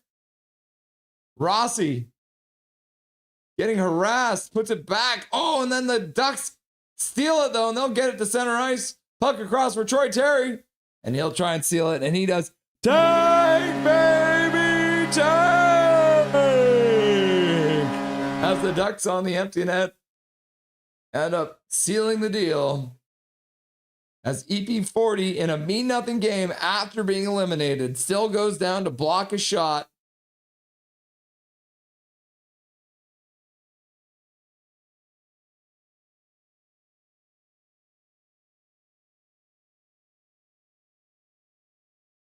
Why is P.O. Joseph? P.O. Joseph is the man on the point. That's crazy. The goalie EP40. I know, right? How long until we just have him as our goalie? Juliana, heart goes out to you and the team let you down. Juliana, no! All right. Time runs out. The Canucks have lost 5-3. That's a final score. At least it was an entertaining one, eh? Tank. Coach Robley. GG. Finn, Ducks hunted, failed. He's good, Russell, helping us clinch a playoff spot. That's good to hear. EP40 with a great save. Fudge, I missed the whole game too. Corey! Canucks most likely won't get the first pick or the second. Third overall for the Canucks. Yeah, Mohammed, that's what I think too. As long as we get Liam Ruck, I'll be happy. Can we have both? I want both. 4.6 seconds. Put the goon line out. Tank. Good tank, says Dijon Mustard. Yeah, that was a good tank game. That's the kind of tank game that we need, right? An entertaining one.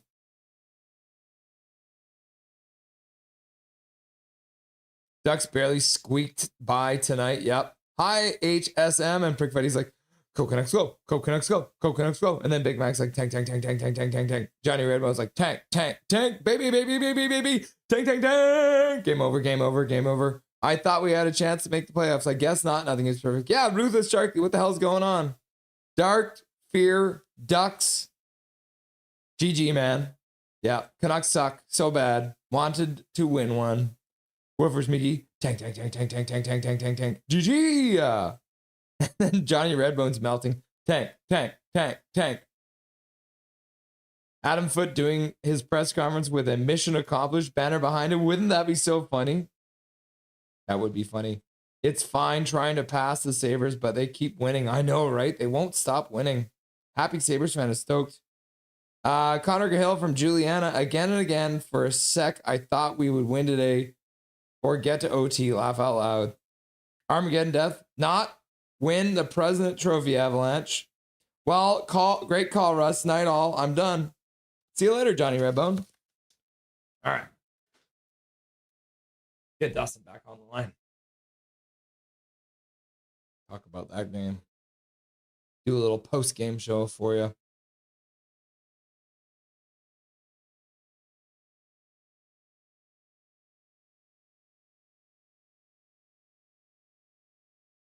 What the hell is going on?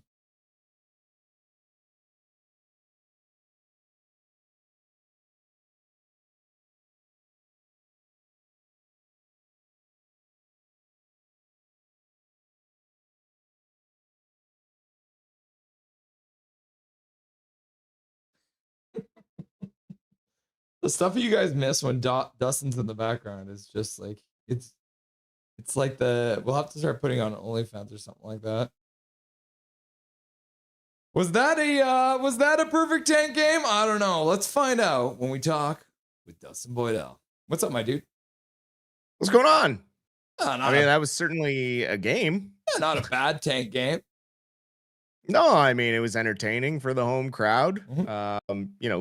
Fought back, tie it up, and then, oh my God, I just dropped the Adam Foote, there. Yeah. But Mason McTavish scoring on a weird play. Booyam and Hronek couldn't decide who wanted the puck carrier. I don't know why they both collapsed into the middle the way they did. It left the ability for Lacombe to jump up and kind of get involved in the play, and then left it on a tee for McTavish, who snapped it by Lankinen. I thought Lankinen had a pretty strong game, other than the unlucky one that Granlund got that popped up in the air. Maybe if Lankinen's up on his feet, maybe he can see that one up in the air. But again, someone just needs to box out the Anaheim player and be ready for the rebound. Lankinen did make the first save. That's ultimately his job. The second save on a rebound does come down to the defenders helping out. He didn't really have much help. Anaheim kind of scoring at will off the rush. Killorn's goal off the rush. McTavish's goal off the rush. And, Adam Foote was criticizing it this morning and saying how it is kind of, their Achilles heel as well. But even the O'Connor goal where John Carlson, to be specific, had gotten involved in the offense, he was back covering his position. And it was actually Killorn who didn't pick up Drew O'Connor as the trailer and allowed O'Connor to get the Evander Kane rebound and let the Canucks tie that one up. So Anaheim doing a good job to get the points that they needed, though, to stay ahead in the Pacific lead, because Edmonton did beat Utah earlier tonight to get another 2 points. So they are now sitting at 79, I believe, but this will push Anaheim to 84. So a nice cushion for them in that Pacific Division race to the finish. Mm-hmm. So as Connor Kill always calls them, the bridesmaids can't quite get up some ground. That's kind of how it goes this time of year. Yeah, and then Fireborn Knights was here tonight. Yeah, the Vegas Golden Knights just barely hanging on to that third spot. So they're also in danger of maybe being the team that gets knocked out. But this pillar fight of the Pacific Division doesn't look like anyone's going to step up and really take it by the neck. I mean, I didn't think Anaheim was going to be able to sustain this. And really, they started very well at the beginning of the year. They had a massive drop off in the middle of the year, and now they're back. They're 6-3. I guess that'll make them 7-2-1 in their last 10 games. So they're definitely the ones who have kind of gotten a little bit ahead of the rest of the Pacific Conference. So, I mean, you might see that would be Anaheim versus Utah in the first round. Wouldn't that be fun? Two young teams going at it. I think one of the most glaring things, though, when you look at the Pacific Division is the goal differential. The only team with a positive one is Edmonton at +4. And it's a +4. Vegas sitting at a 0. Yep. Anaheim at a -7, which will increase to a -5 tonight by winning by 2. But when you go up to the Central Division, the top 4 teams, +86, +48, +28, +22. Metropolitan, the top 4 teams, +41, +14, +18. Drop off with the Islanders at +3 when it drops, drastically to a wild card team. And then again, Eastern Atlantic Division, +44 for the Sabres, +62 for the Lightning, which is ridiculous. Yep. +19 for the Canadians, +15 for the Bruins. Even the Ottawa Senators are +23. So it really tells you the big difference between playoff teams and non-playoff teams is ultimately goal differential. The Canucks are and that doesn't just mean winning more and losing more. Like it's you gotta score more freaking goals, man. Oh, Dustin, they're a -80. They just played 70 games. That's more than a goal per game. Like guaranteed, they lose by more than a goal every single game. Yep. Yeah, if you want a sure bet on the Canucks to lose, man. Holy cow. Because what is their home record now? They're 8-24-5 now on home ice. They haven't even won double digits. Not good enough to send that letter out that they sent out earlier. Well, I mean, I was mocking the Rangers because the Rangers are absolutely trash at Madison Square Garden too. They apologized to their fans halfway through the year. Mm-hmm. At least they said, sorry, this hasn't gone the way we thought it would, and we are now entering a rebuild. Can I ask? I mean, I was going to ask you, why is P.O. Joseph out there when it's a 6-on-5? And look at this. What is this attempted pinch? Like, what is he? All right, the puck, Rossi puts it back up. That one gets blocked, but then it's like a half kind of like partial block. Like, after a great block on the empty net by EP40. No, he doesn't care. He did that on accident. He doesn't care. The team's been eliminated. He's still playing street goalie and blocking it just like he did. He's stacking the pads, but he doesn't care. Instinct. Yeah. instinct to get in front of that one. 500 points as a Canuck, but he doesn't care. Jake DeBrusk scores again on the power play. This is the thing that kind of drove me nuts, because one of the hilarious aspects of this year has been that the Colorado Avalanche are the best team in the league, and they have the worst power play. They are 32nd on the power play, and they have been doing a little better lately. Now they've got Kadri, but in my head I was like, man, if we can sell Jake DeBrusk to the Colorado Avalanche, that would have been perfect, right? Because they're terrible on the power play, and literally the only time that DeBrusk shows up on the score sheet, it was on the power play. But alas, here he is scoring his 15th goal of the year. And I think, his 13th goal on the power play. So he's got 2 5-on-5 and 13 on the power play. Do you know what the number is of the next high scoring power play goal scorer on the Canucks is, Dustin? 4. I don't. It's 4. Yeah. DeBrusk is 15. The next guy is 4. I believe they call those guys power play merchants. Because when he said his game wasn't suited for losing, it's because usually when you're on the power play, you score more, right? So, yeah.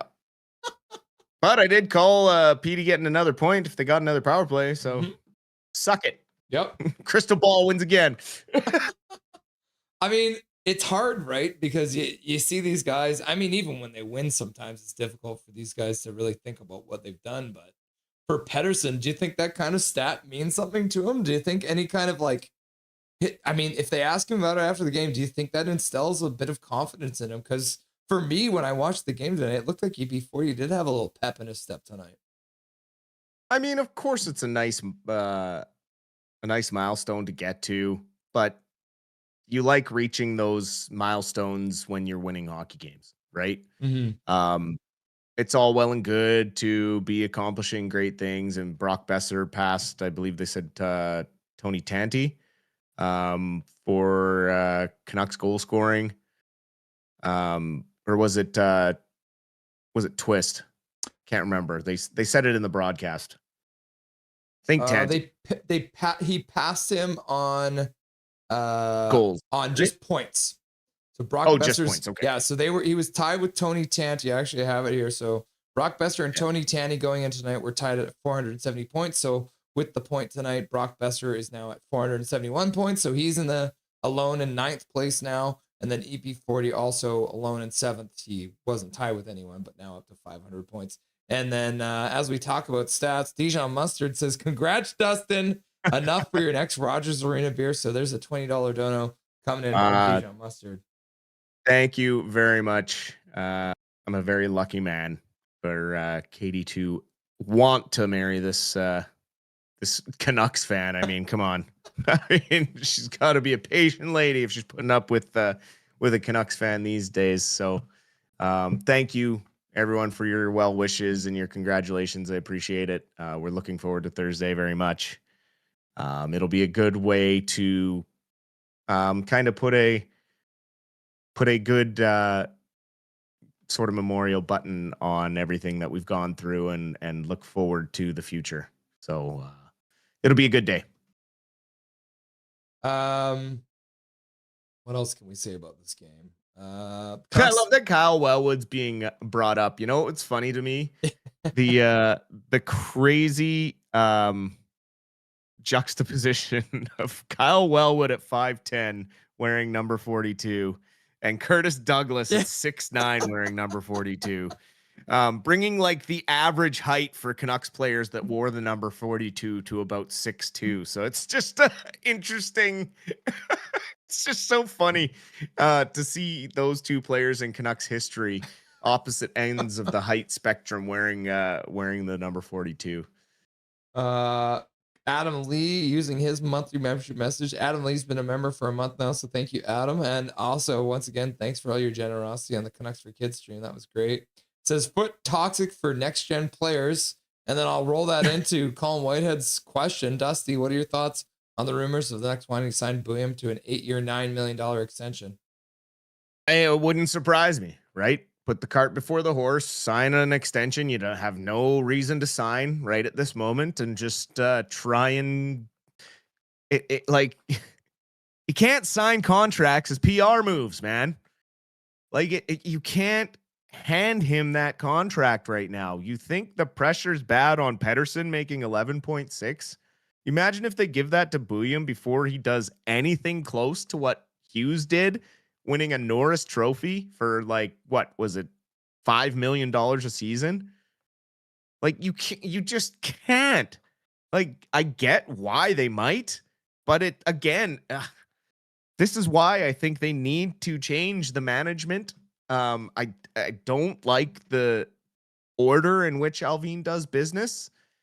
Do I think that Bouillon has that potential as a player? Absolutely. But there's the flip side that you sign him to that and he can't handle it at all because he really hasn't had to play as a top line defenseman in this league. You end up in Luke Hughes territory. I mean, look at how poorly that contract is aging already. You know, if it gets to a point where you're like in a stalemate with this kid and he's doing the holdout at training camp thing, then that's a different story. But right now, he hasn't proven to me that he's the next coming of God on the blue line. Don't forget, like, you know, if the Canucks can't get out of the basement next year, everyone's looking at this Landon DuPont kid. So, you know, as much as I want to see some of these blue liners, you know, tied up long term, there is such a thing as a bridge contract, man. Like, there's absolutely no reason that Bouillon's agent can go to the Canucks and say he has earned $9 million a year. Like, that is crazy talk. I'm going to put the tank back on for this, the tank bag back on for this take then. The rules for the CBA are changing this after this season. So if the Canucks want to sign him for 8 years, they got to do it this summer. And for me, I feel like Bouillon has the drive. I feel like Bouillon has the personality to be one of the guys who could handle getting that big fat deal. So that's why I put the tank bag on, because I don't want Dustin to get too mad at me. But I would sign him to that. Yeah, if you can get him for $9 million a year for the next 8 years. And then on top of that, obviously the CBA has the revenue sharing has the salary cap going up substantially over the next couple of years.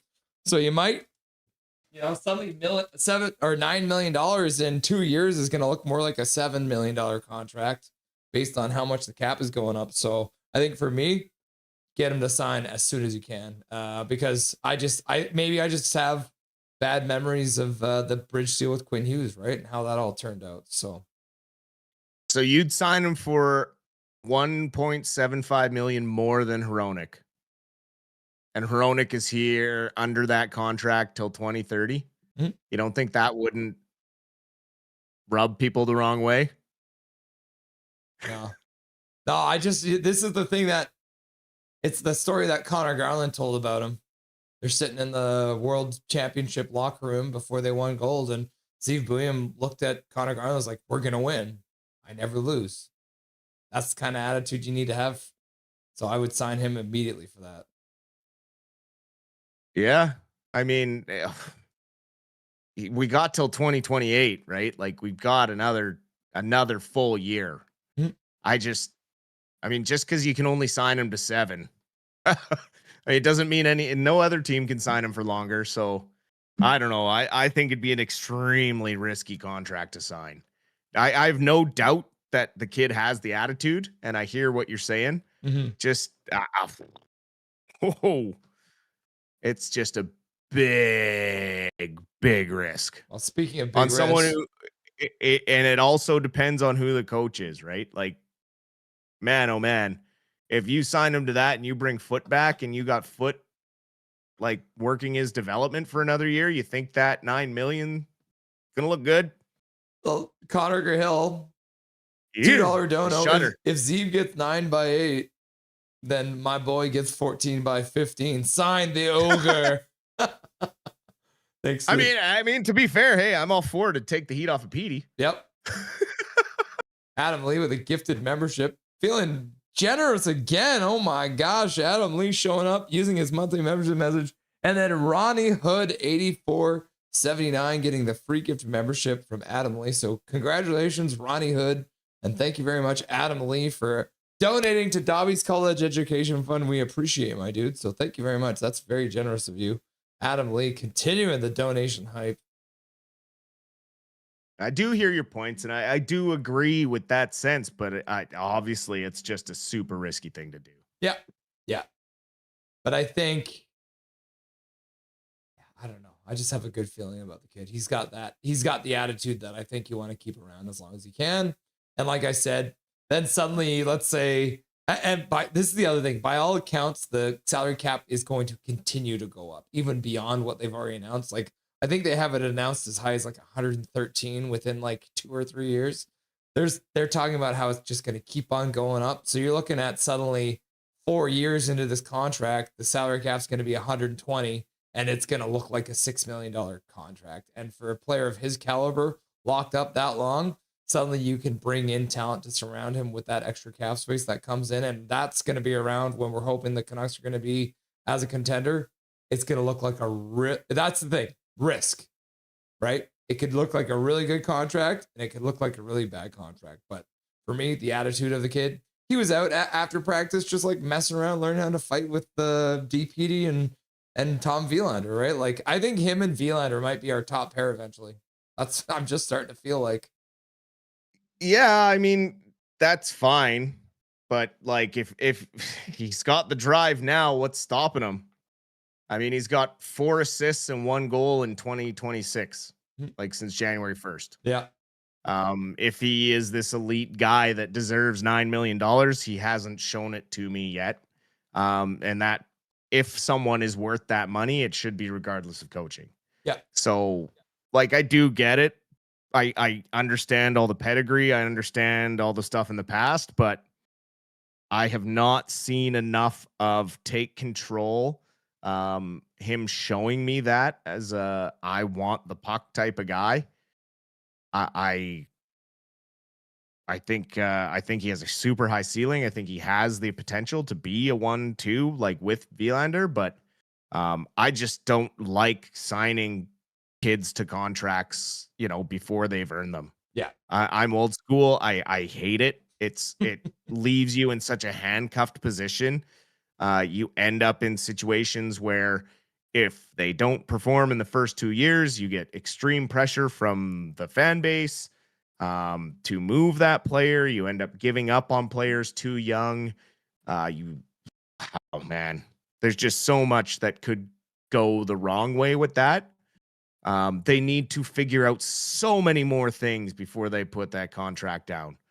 They have to figure out coaching. They have to figure out management. And if Alvin is the guy that they want creating that contract long-term. So there's so much more that goes into signing these big deals for these kids. And it's like, oh, okay, what do you pay Wielander then? Right? Like, to give Wielander $9 million for 8 years too? Oh, Wielander's still signed for another 2 years after this, I think. So you don't even have to think about it for 2 years. Let me pull up the Canucks Puckpedia. So next year, if you're talking 2 years, same timeline as Zeev. So he wouldn't have He's to got one more year. Zeev. Well, because this is the second last year of Zeev Buium's contract. So he has 1 more year. So Wielander, I believe, has another year. So 2 years after this year, because I believe he signed a 3-year contract. He's to 2028. Buium's to 2027. So what I'm saying is this time next year, you'll be talking about signing Wielander to $9 million, 7 years? No, because Zeev Buium, he is going into his contract year next year. So he is going to be in the final year of his contract. So you don't have that discussion until 27, 28 for Wielander. So it wouldn't even be next year. It would be the summer after next year. So you have another full season of him in the league is what I'm saying. So it's not even a discussion until. What I'm saying is at this time next year will be the second last year of Wielander's contract. Right. And then the summer. And then he'll be going into the contract year. Yeah. And then that summer, you can That's look at where signing. William is right now. Yeah. So we're 1 year behind what we're talking about. Right. So next year at this time, are you going to want to be talking about extending Vilander for $9 million for 7 years? Depends on what he does. Got another year to show me. Dustin's getting nervous. All I'm saying is the business side of it, man. You're crazy. You're crazy. Yeah, no, it's gonna work out. I don't know, Dustin. Sometimes my gut just tells me something, and my gut tells me sign Steve William as long as you can, right now, for whatever he wants.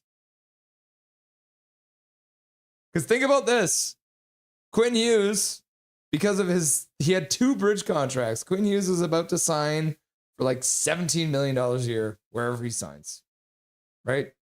Because Zeev William could be in that conversation as one of those quarterbacks of a power play, best defense in the league. Could be.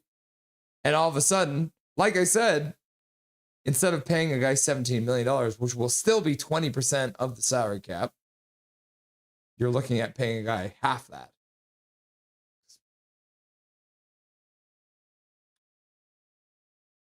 Quinn Hughes could be making $18 million after his next contract. Yes. No, I know. But like the equivalent of that is saying we should have signed Quinn Hughes to crazy money back when he hadn't done anything, and he still might have walked.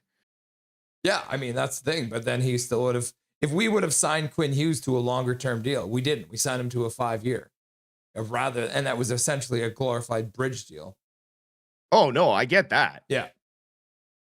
But what I'm saying is when you have this many young players, you have to be careful about singling one guy out who hasn't really done anything to stand out. Yeah.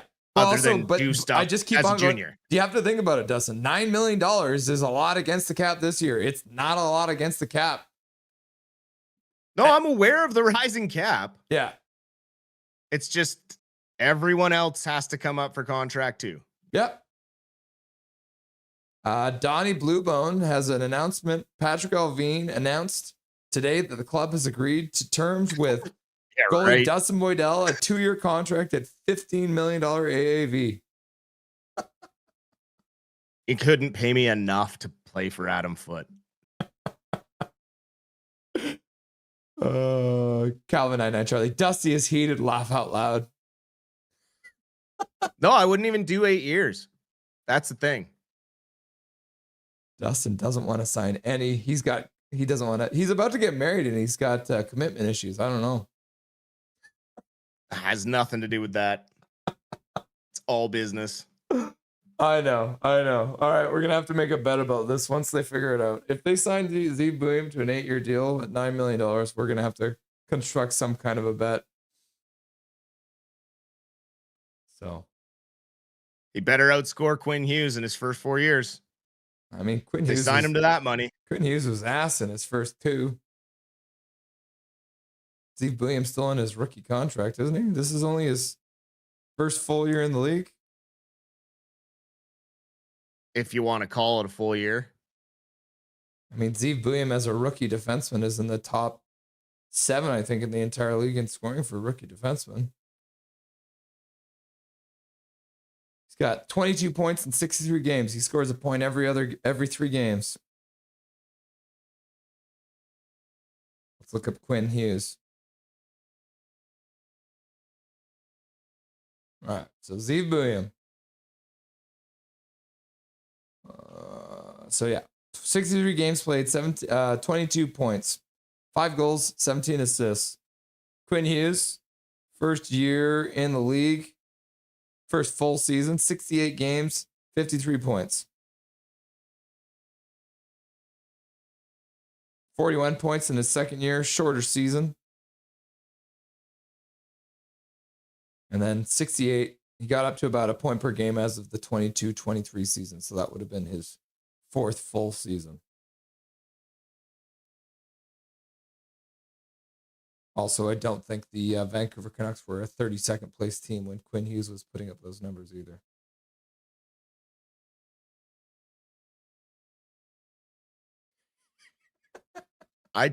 I don't think it's worth the extra year.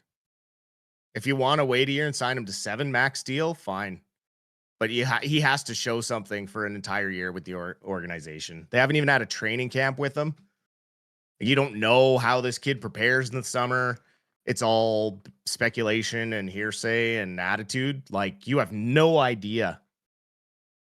Like, I hear all the positives, man, but for me, 1 year isn't the difference. I need to see him play for that year and earn a contract. I can't just hand him it just because of a rule change. Because it's 7 years, 8 years, it's really no difference. Who are the 3 stars of the game, Dustin? Oh, probably Granlund, Elias Pettersson, and how many assists did John Carlson have tonight? I lost count because Leo Carlson's on there. Yep. Three assists for John Carlson. And Killorn had a goal and assist too. So 3rd star could have been either Killorn or Carlson, I guess. Granlund, Petey, and one of the two. John Carlson, 1st star. Elias Pettersson, 2nd star. Mikael Granlund, 3rd star, according to John Shorthouse and Dave Tomlinson. We're probably the ones who picked that. John Carlson. I mean, are we surprised that there was a Carlson and a Pettersson in the conversation? No, just not surprising. Right? We have 3 per side. Oh my God.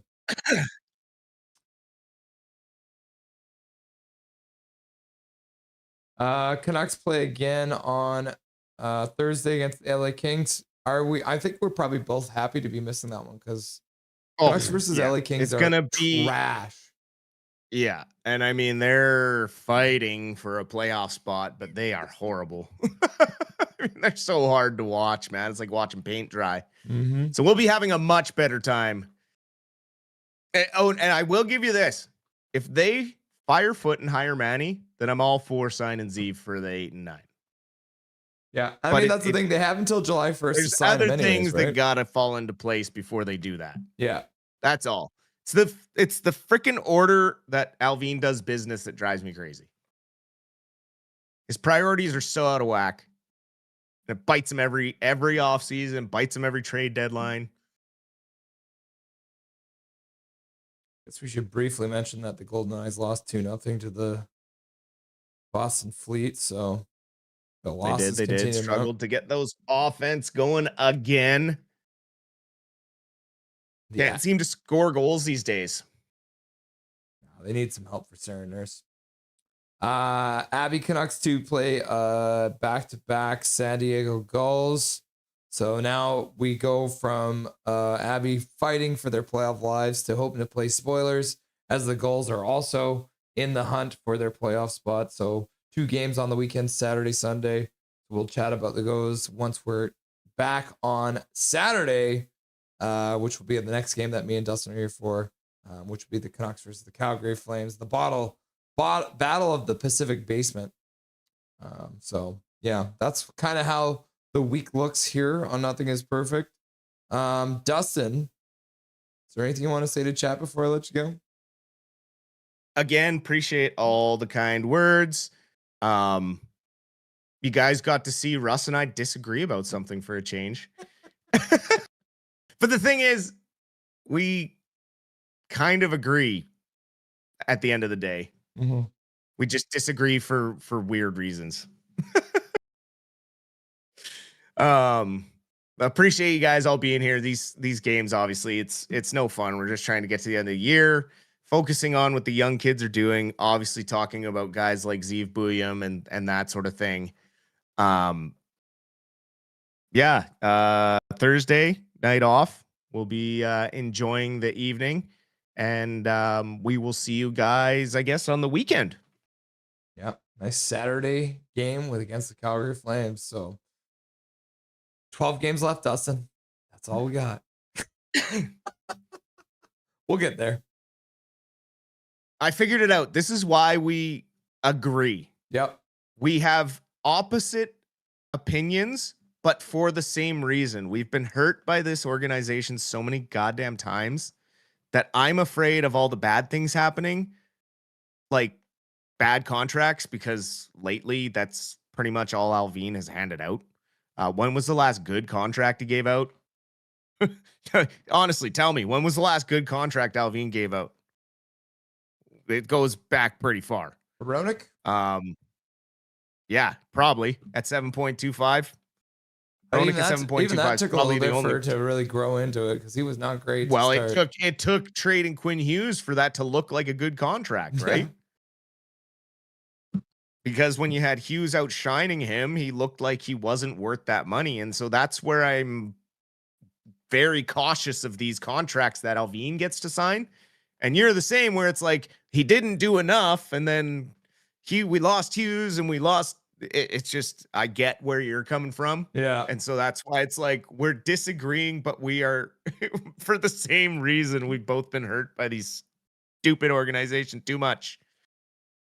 I think I just got Shilovs on my mind too, right? A guy who's performed, exactly right, like that. Well, because we're gonna go through it with Tolopilo, unless they carry 3 goalies next year, which they would be smart to do, given that they want to see what Demko's doing off of surgery. So I hope that's the plan: is to carry 3 goaltenders in the NHL next year, and you shuffle in Tolopilo occasionally when Lankinen needs a break or Demko needs a break, and you just run 3 goalies, because there are other teams in the league that do that.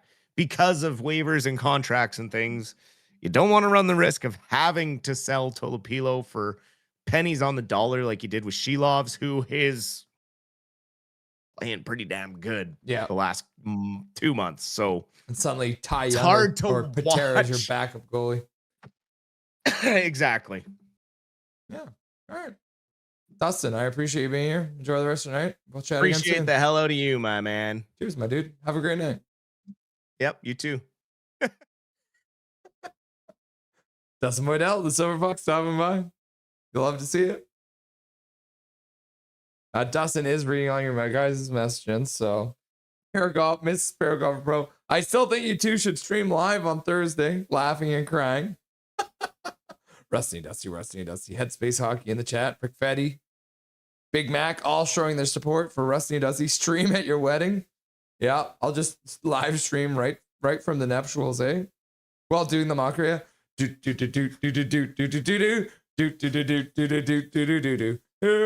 Macarena. Stream the dance party. At the reception, in the corner. Haha, in the office, we're doing it at our house. Definitely while doing the Macarena. Isn't marriage a contract, Dusty? As long as there's enough space for the Macarena. Almost forgot about Demko, says Crawford. Yeah, he's still a part of the organization. Mr. Paragraph Pro, I still expect to see the Macarena. Yeah. So what's Boydell's bridge contract for Bouillon? Oh, we didn't get that question. Dusty and Russ Macarena. Oh, Mrs. Paragraph Pro out here laughing and crying. In all honesty, congrats to the Fox family. Yep, 100%. Silver Fox. Congrats on your wedding, Dusty. Congrats, Dusty. I will be at the game. Oh, you're going to the LA game. Should be fun. German Canucks, sorry, I saw you. Have a good night. Nice to see you, my dude. I hope you're doing well over there. Mr. German Canucks, you beautiful son of a gun. Midnight Solar, have a good night, Russell. I'm glad we can make the playoffs. All the terrible seasons we went through. Thumbs up. Emperor King. Oh, it's okay. I'm not watching the game either. Kings versus Canucks. F that. Laugh out loud. Dusty, I'm glad to hear. I'm glad I've been missing the Canucks games. Yeah, it has not been great. Legendary Icebreaker. Always motivated. Love. Intense competition. Keep scoring. Bring all lines to life. Shining. Dusty, congrats on your upcoming wedding. All right, let's finish the poll question. 138 votes on the poll question. Oh my gosh, you guys went crazy on the poll question tonight. Is Adam Foote the biggest moron you have ever heard of? Yup, nope, maybe. Uncontrollable laughter. and crying. 48% of you are saying yep. 21% say nope. 18% said maybe. And 13% of you are uncontrollably laughing and crying. Let's have a look at the fan funding today. So Mrs. HSM Fangirl says, I'm still not a fan of Kane trade. And please, Foot, why are you playing him with PD? Don't do that, Foot. And then Jay Bokov using his monthly membership message saying at least they're not spelled the same, unlike the Pedersen trio, correct? And then I donated 3 gifted memberships. And then Dijon Mustard with a $20 dono. Congrats, Dustin. Enough for your next Rogers Arena beer. And then Adam Lee using his monthly membership message saying Foot toxic for next gen players. Agreed. And then Connor Cahill with a $2 dono saying if Zeev is 9.9 by 8, then by my boy is 14 by 15. Sign the ogre. And then Adam Lee with a gifted membership as well. So we got all 4 goals gifted. You'll love to see it. Thank you very much, Adam Lee, you beauty. And then Donnie Bluebone using his monthly membership message say General Manager Patrick Alvin announced today the club has agreed to terms with goalie Dustin Boydell on a 2-year contract with a $15 million AAV. I don't think I ever saw it. Dustin was a defenseman. He never played goalie, but Paragraph Pro, he's projected to finish the year with 6 goals and 21. Let's say he achieves that before January 1st, 2027, then sign him. But if he's the same pace as this year, I'd be more of 6.5 over 4 years. Fair enough. Look at that. Getting the answers in anyways. Thanks for making the tanking fun, Rusty. We try. Paragraph Pro, Booyah. Yes, Connor Gill. Laugh out loud, Irvin renegotiating a clause. Paragraph Pro, Dusty, I agree with you on Booyah. Let's pump the brakes. Night, Russell, I am just concerned my team faded. Wrong team. I am trying to sleep at least. Yeah. It's good to meet you. Take care. Nothing is perfect. Nice to meet you too, Great Voltage. Thanks for stopping by. We appreciate you. Dobby is right by my booty. Thanks, Fetty. See you then. Good night, Russell and chats. It's Colin Whitehead. Always vibing. What's up, Trent Lopez? You're here. How's it going, my dude? Good night, Russ. Thank you for what you do. I appreciate you, Scrofford. Swerve, I have to admit, I'm really impressed how quickly you came up with all of that. I'd take hours. Nice, Colin. Big Mac, see you Thursday. Tank, baby, says Daniel. See you then, Colin. Tank, baby, tank. Kane Surge is here, covering his eyes. Daniel, did you at least have a good time? Best time. Now I'm stuck in traffic. Paragraph Pro. Connor Gale, Ogre is one of those guys that will have to earn it next year. If he can just put up 15 goals and 50 points, probably 4 million over 5 with rising cap. Oh, mega fish face palmed. Servant, Paragraph Pro, here's what I see. If Mancini is 1 million per year, in what world is Booyam 9 million? Reapers of Devils. What's up, Reapers of Devils? Nice to see you. I hear you, says Paragraph Pro. Sheloves and Skinner in Pittsburgh. Hey, would you look at us?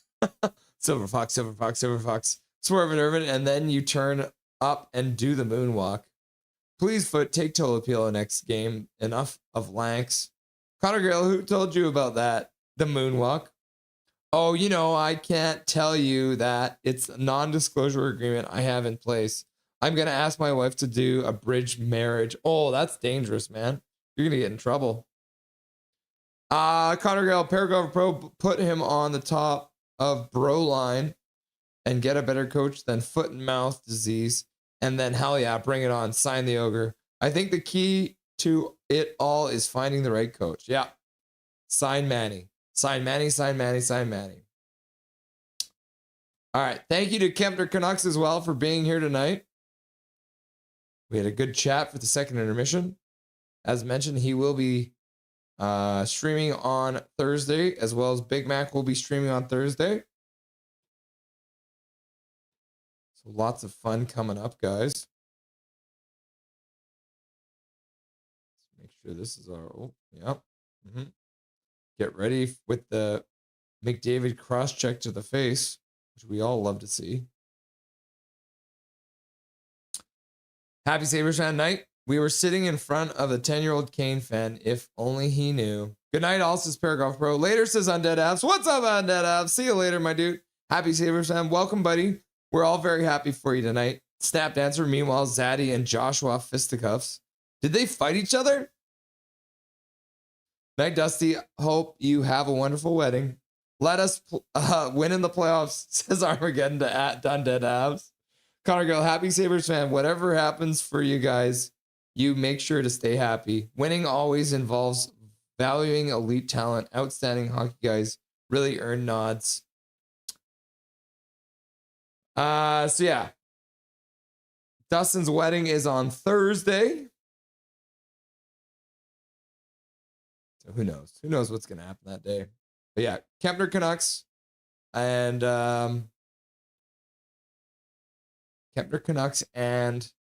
Big Mac will be live on Thursday, and then me and Dustin will be back for Saturday. I'm also gonna have Kevin Langman, my cousin, on Saturday against the Flames.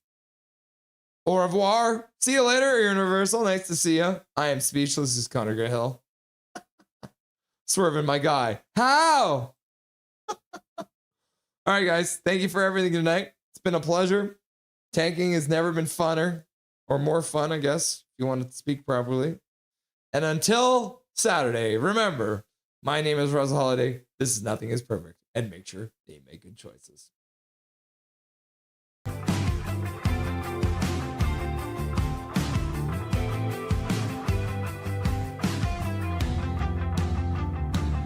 Thank you for having me. Thank you to everyone who requested to hear my beautiful voice too.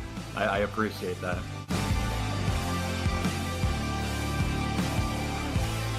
How you doing tonight?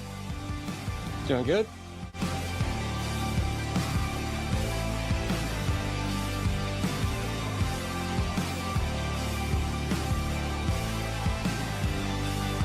Thank you very much for taking the time out of your very first hockey game to join the stream. Everyone was very excited to see you, and enjoy the rest of the game in the third period. Yeah, thank you so much. Bye-bye, guys.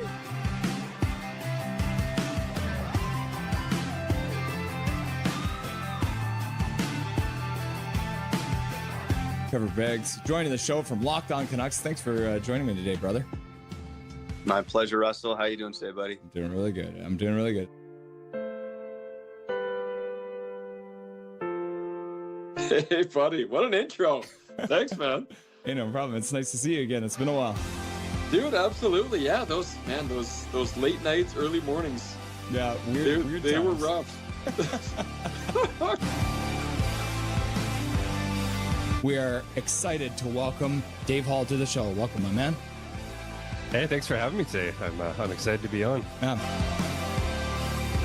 We're excited to welcome to the show Larry Fisher. Thanks for having me, Russell. Looking forward to talking.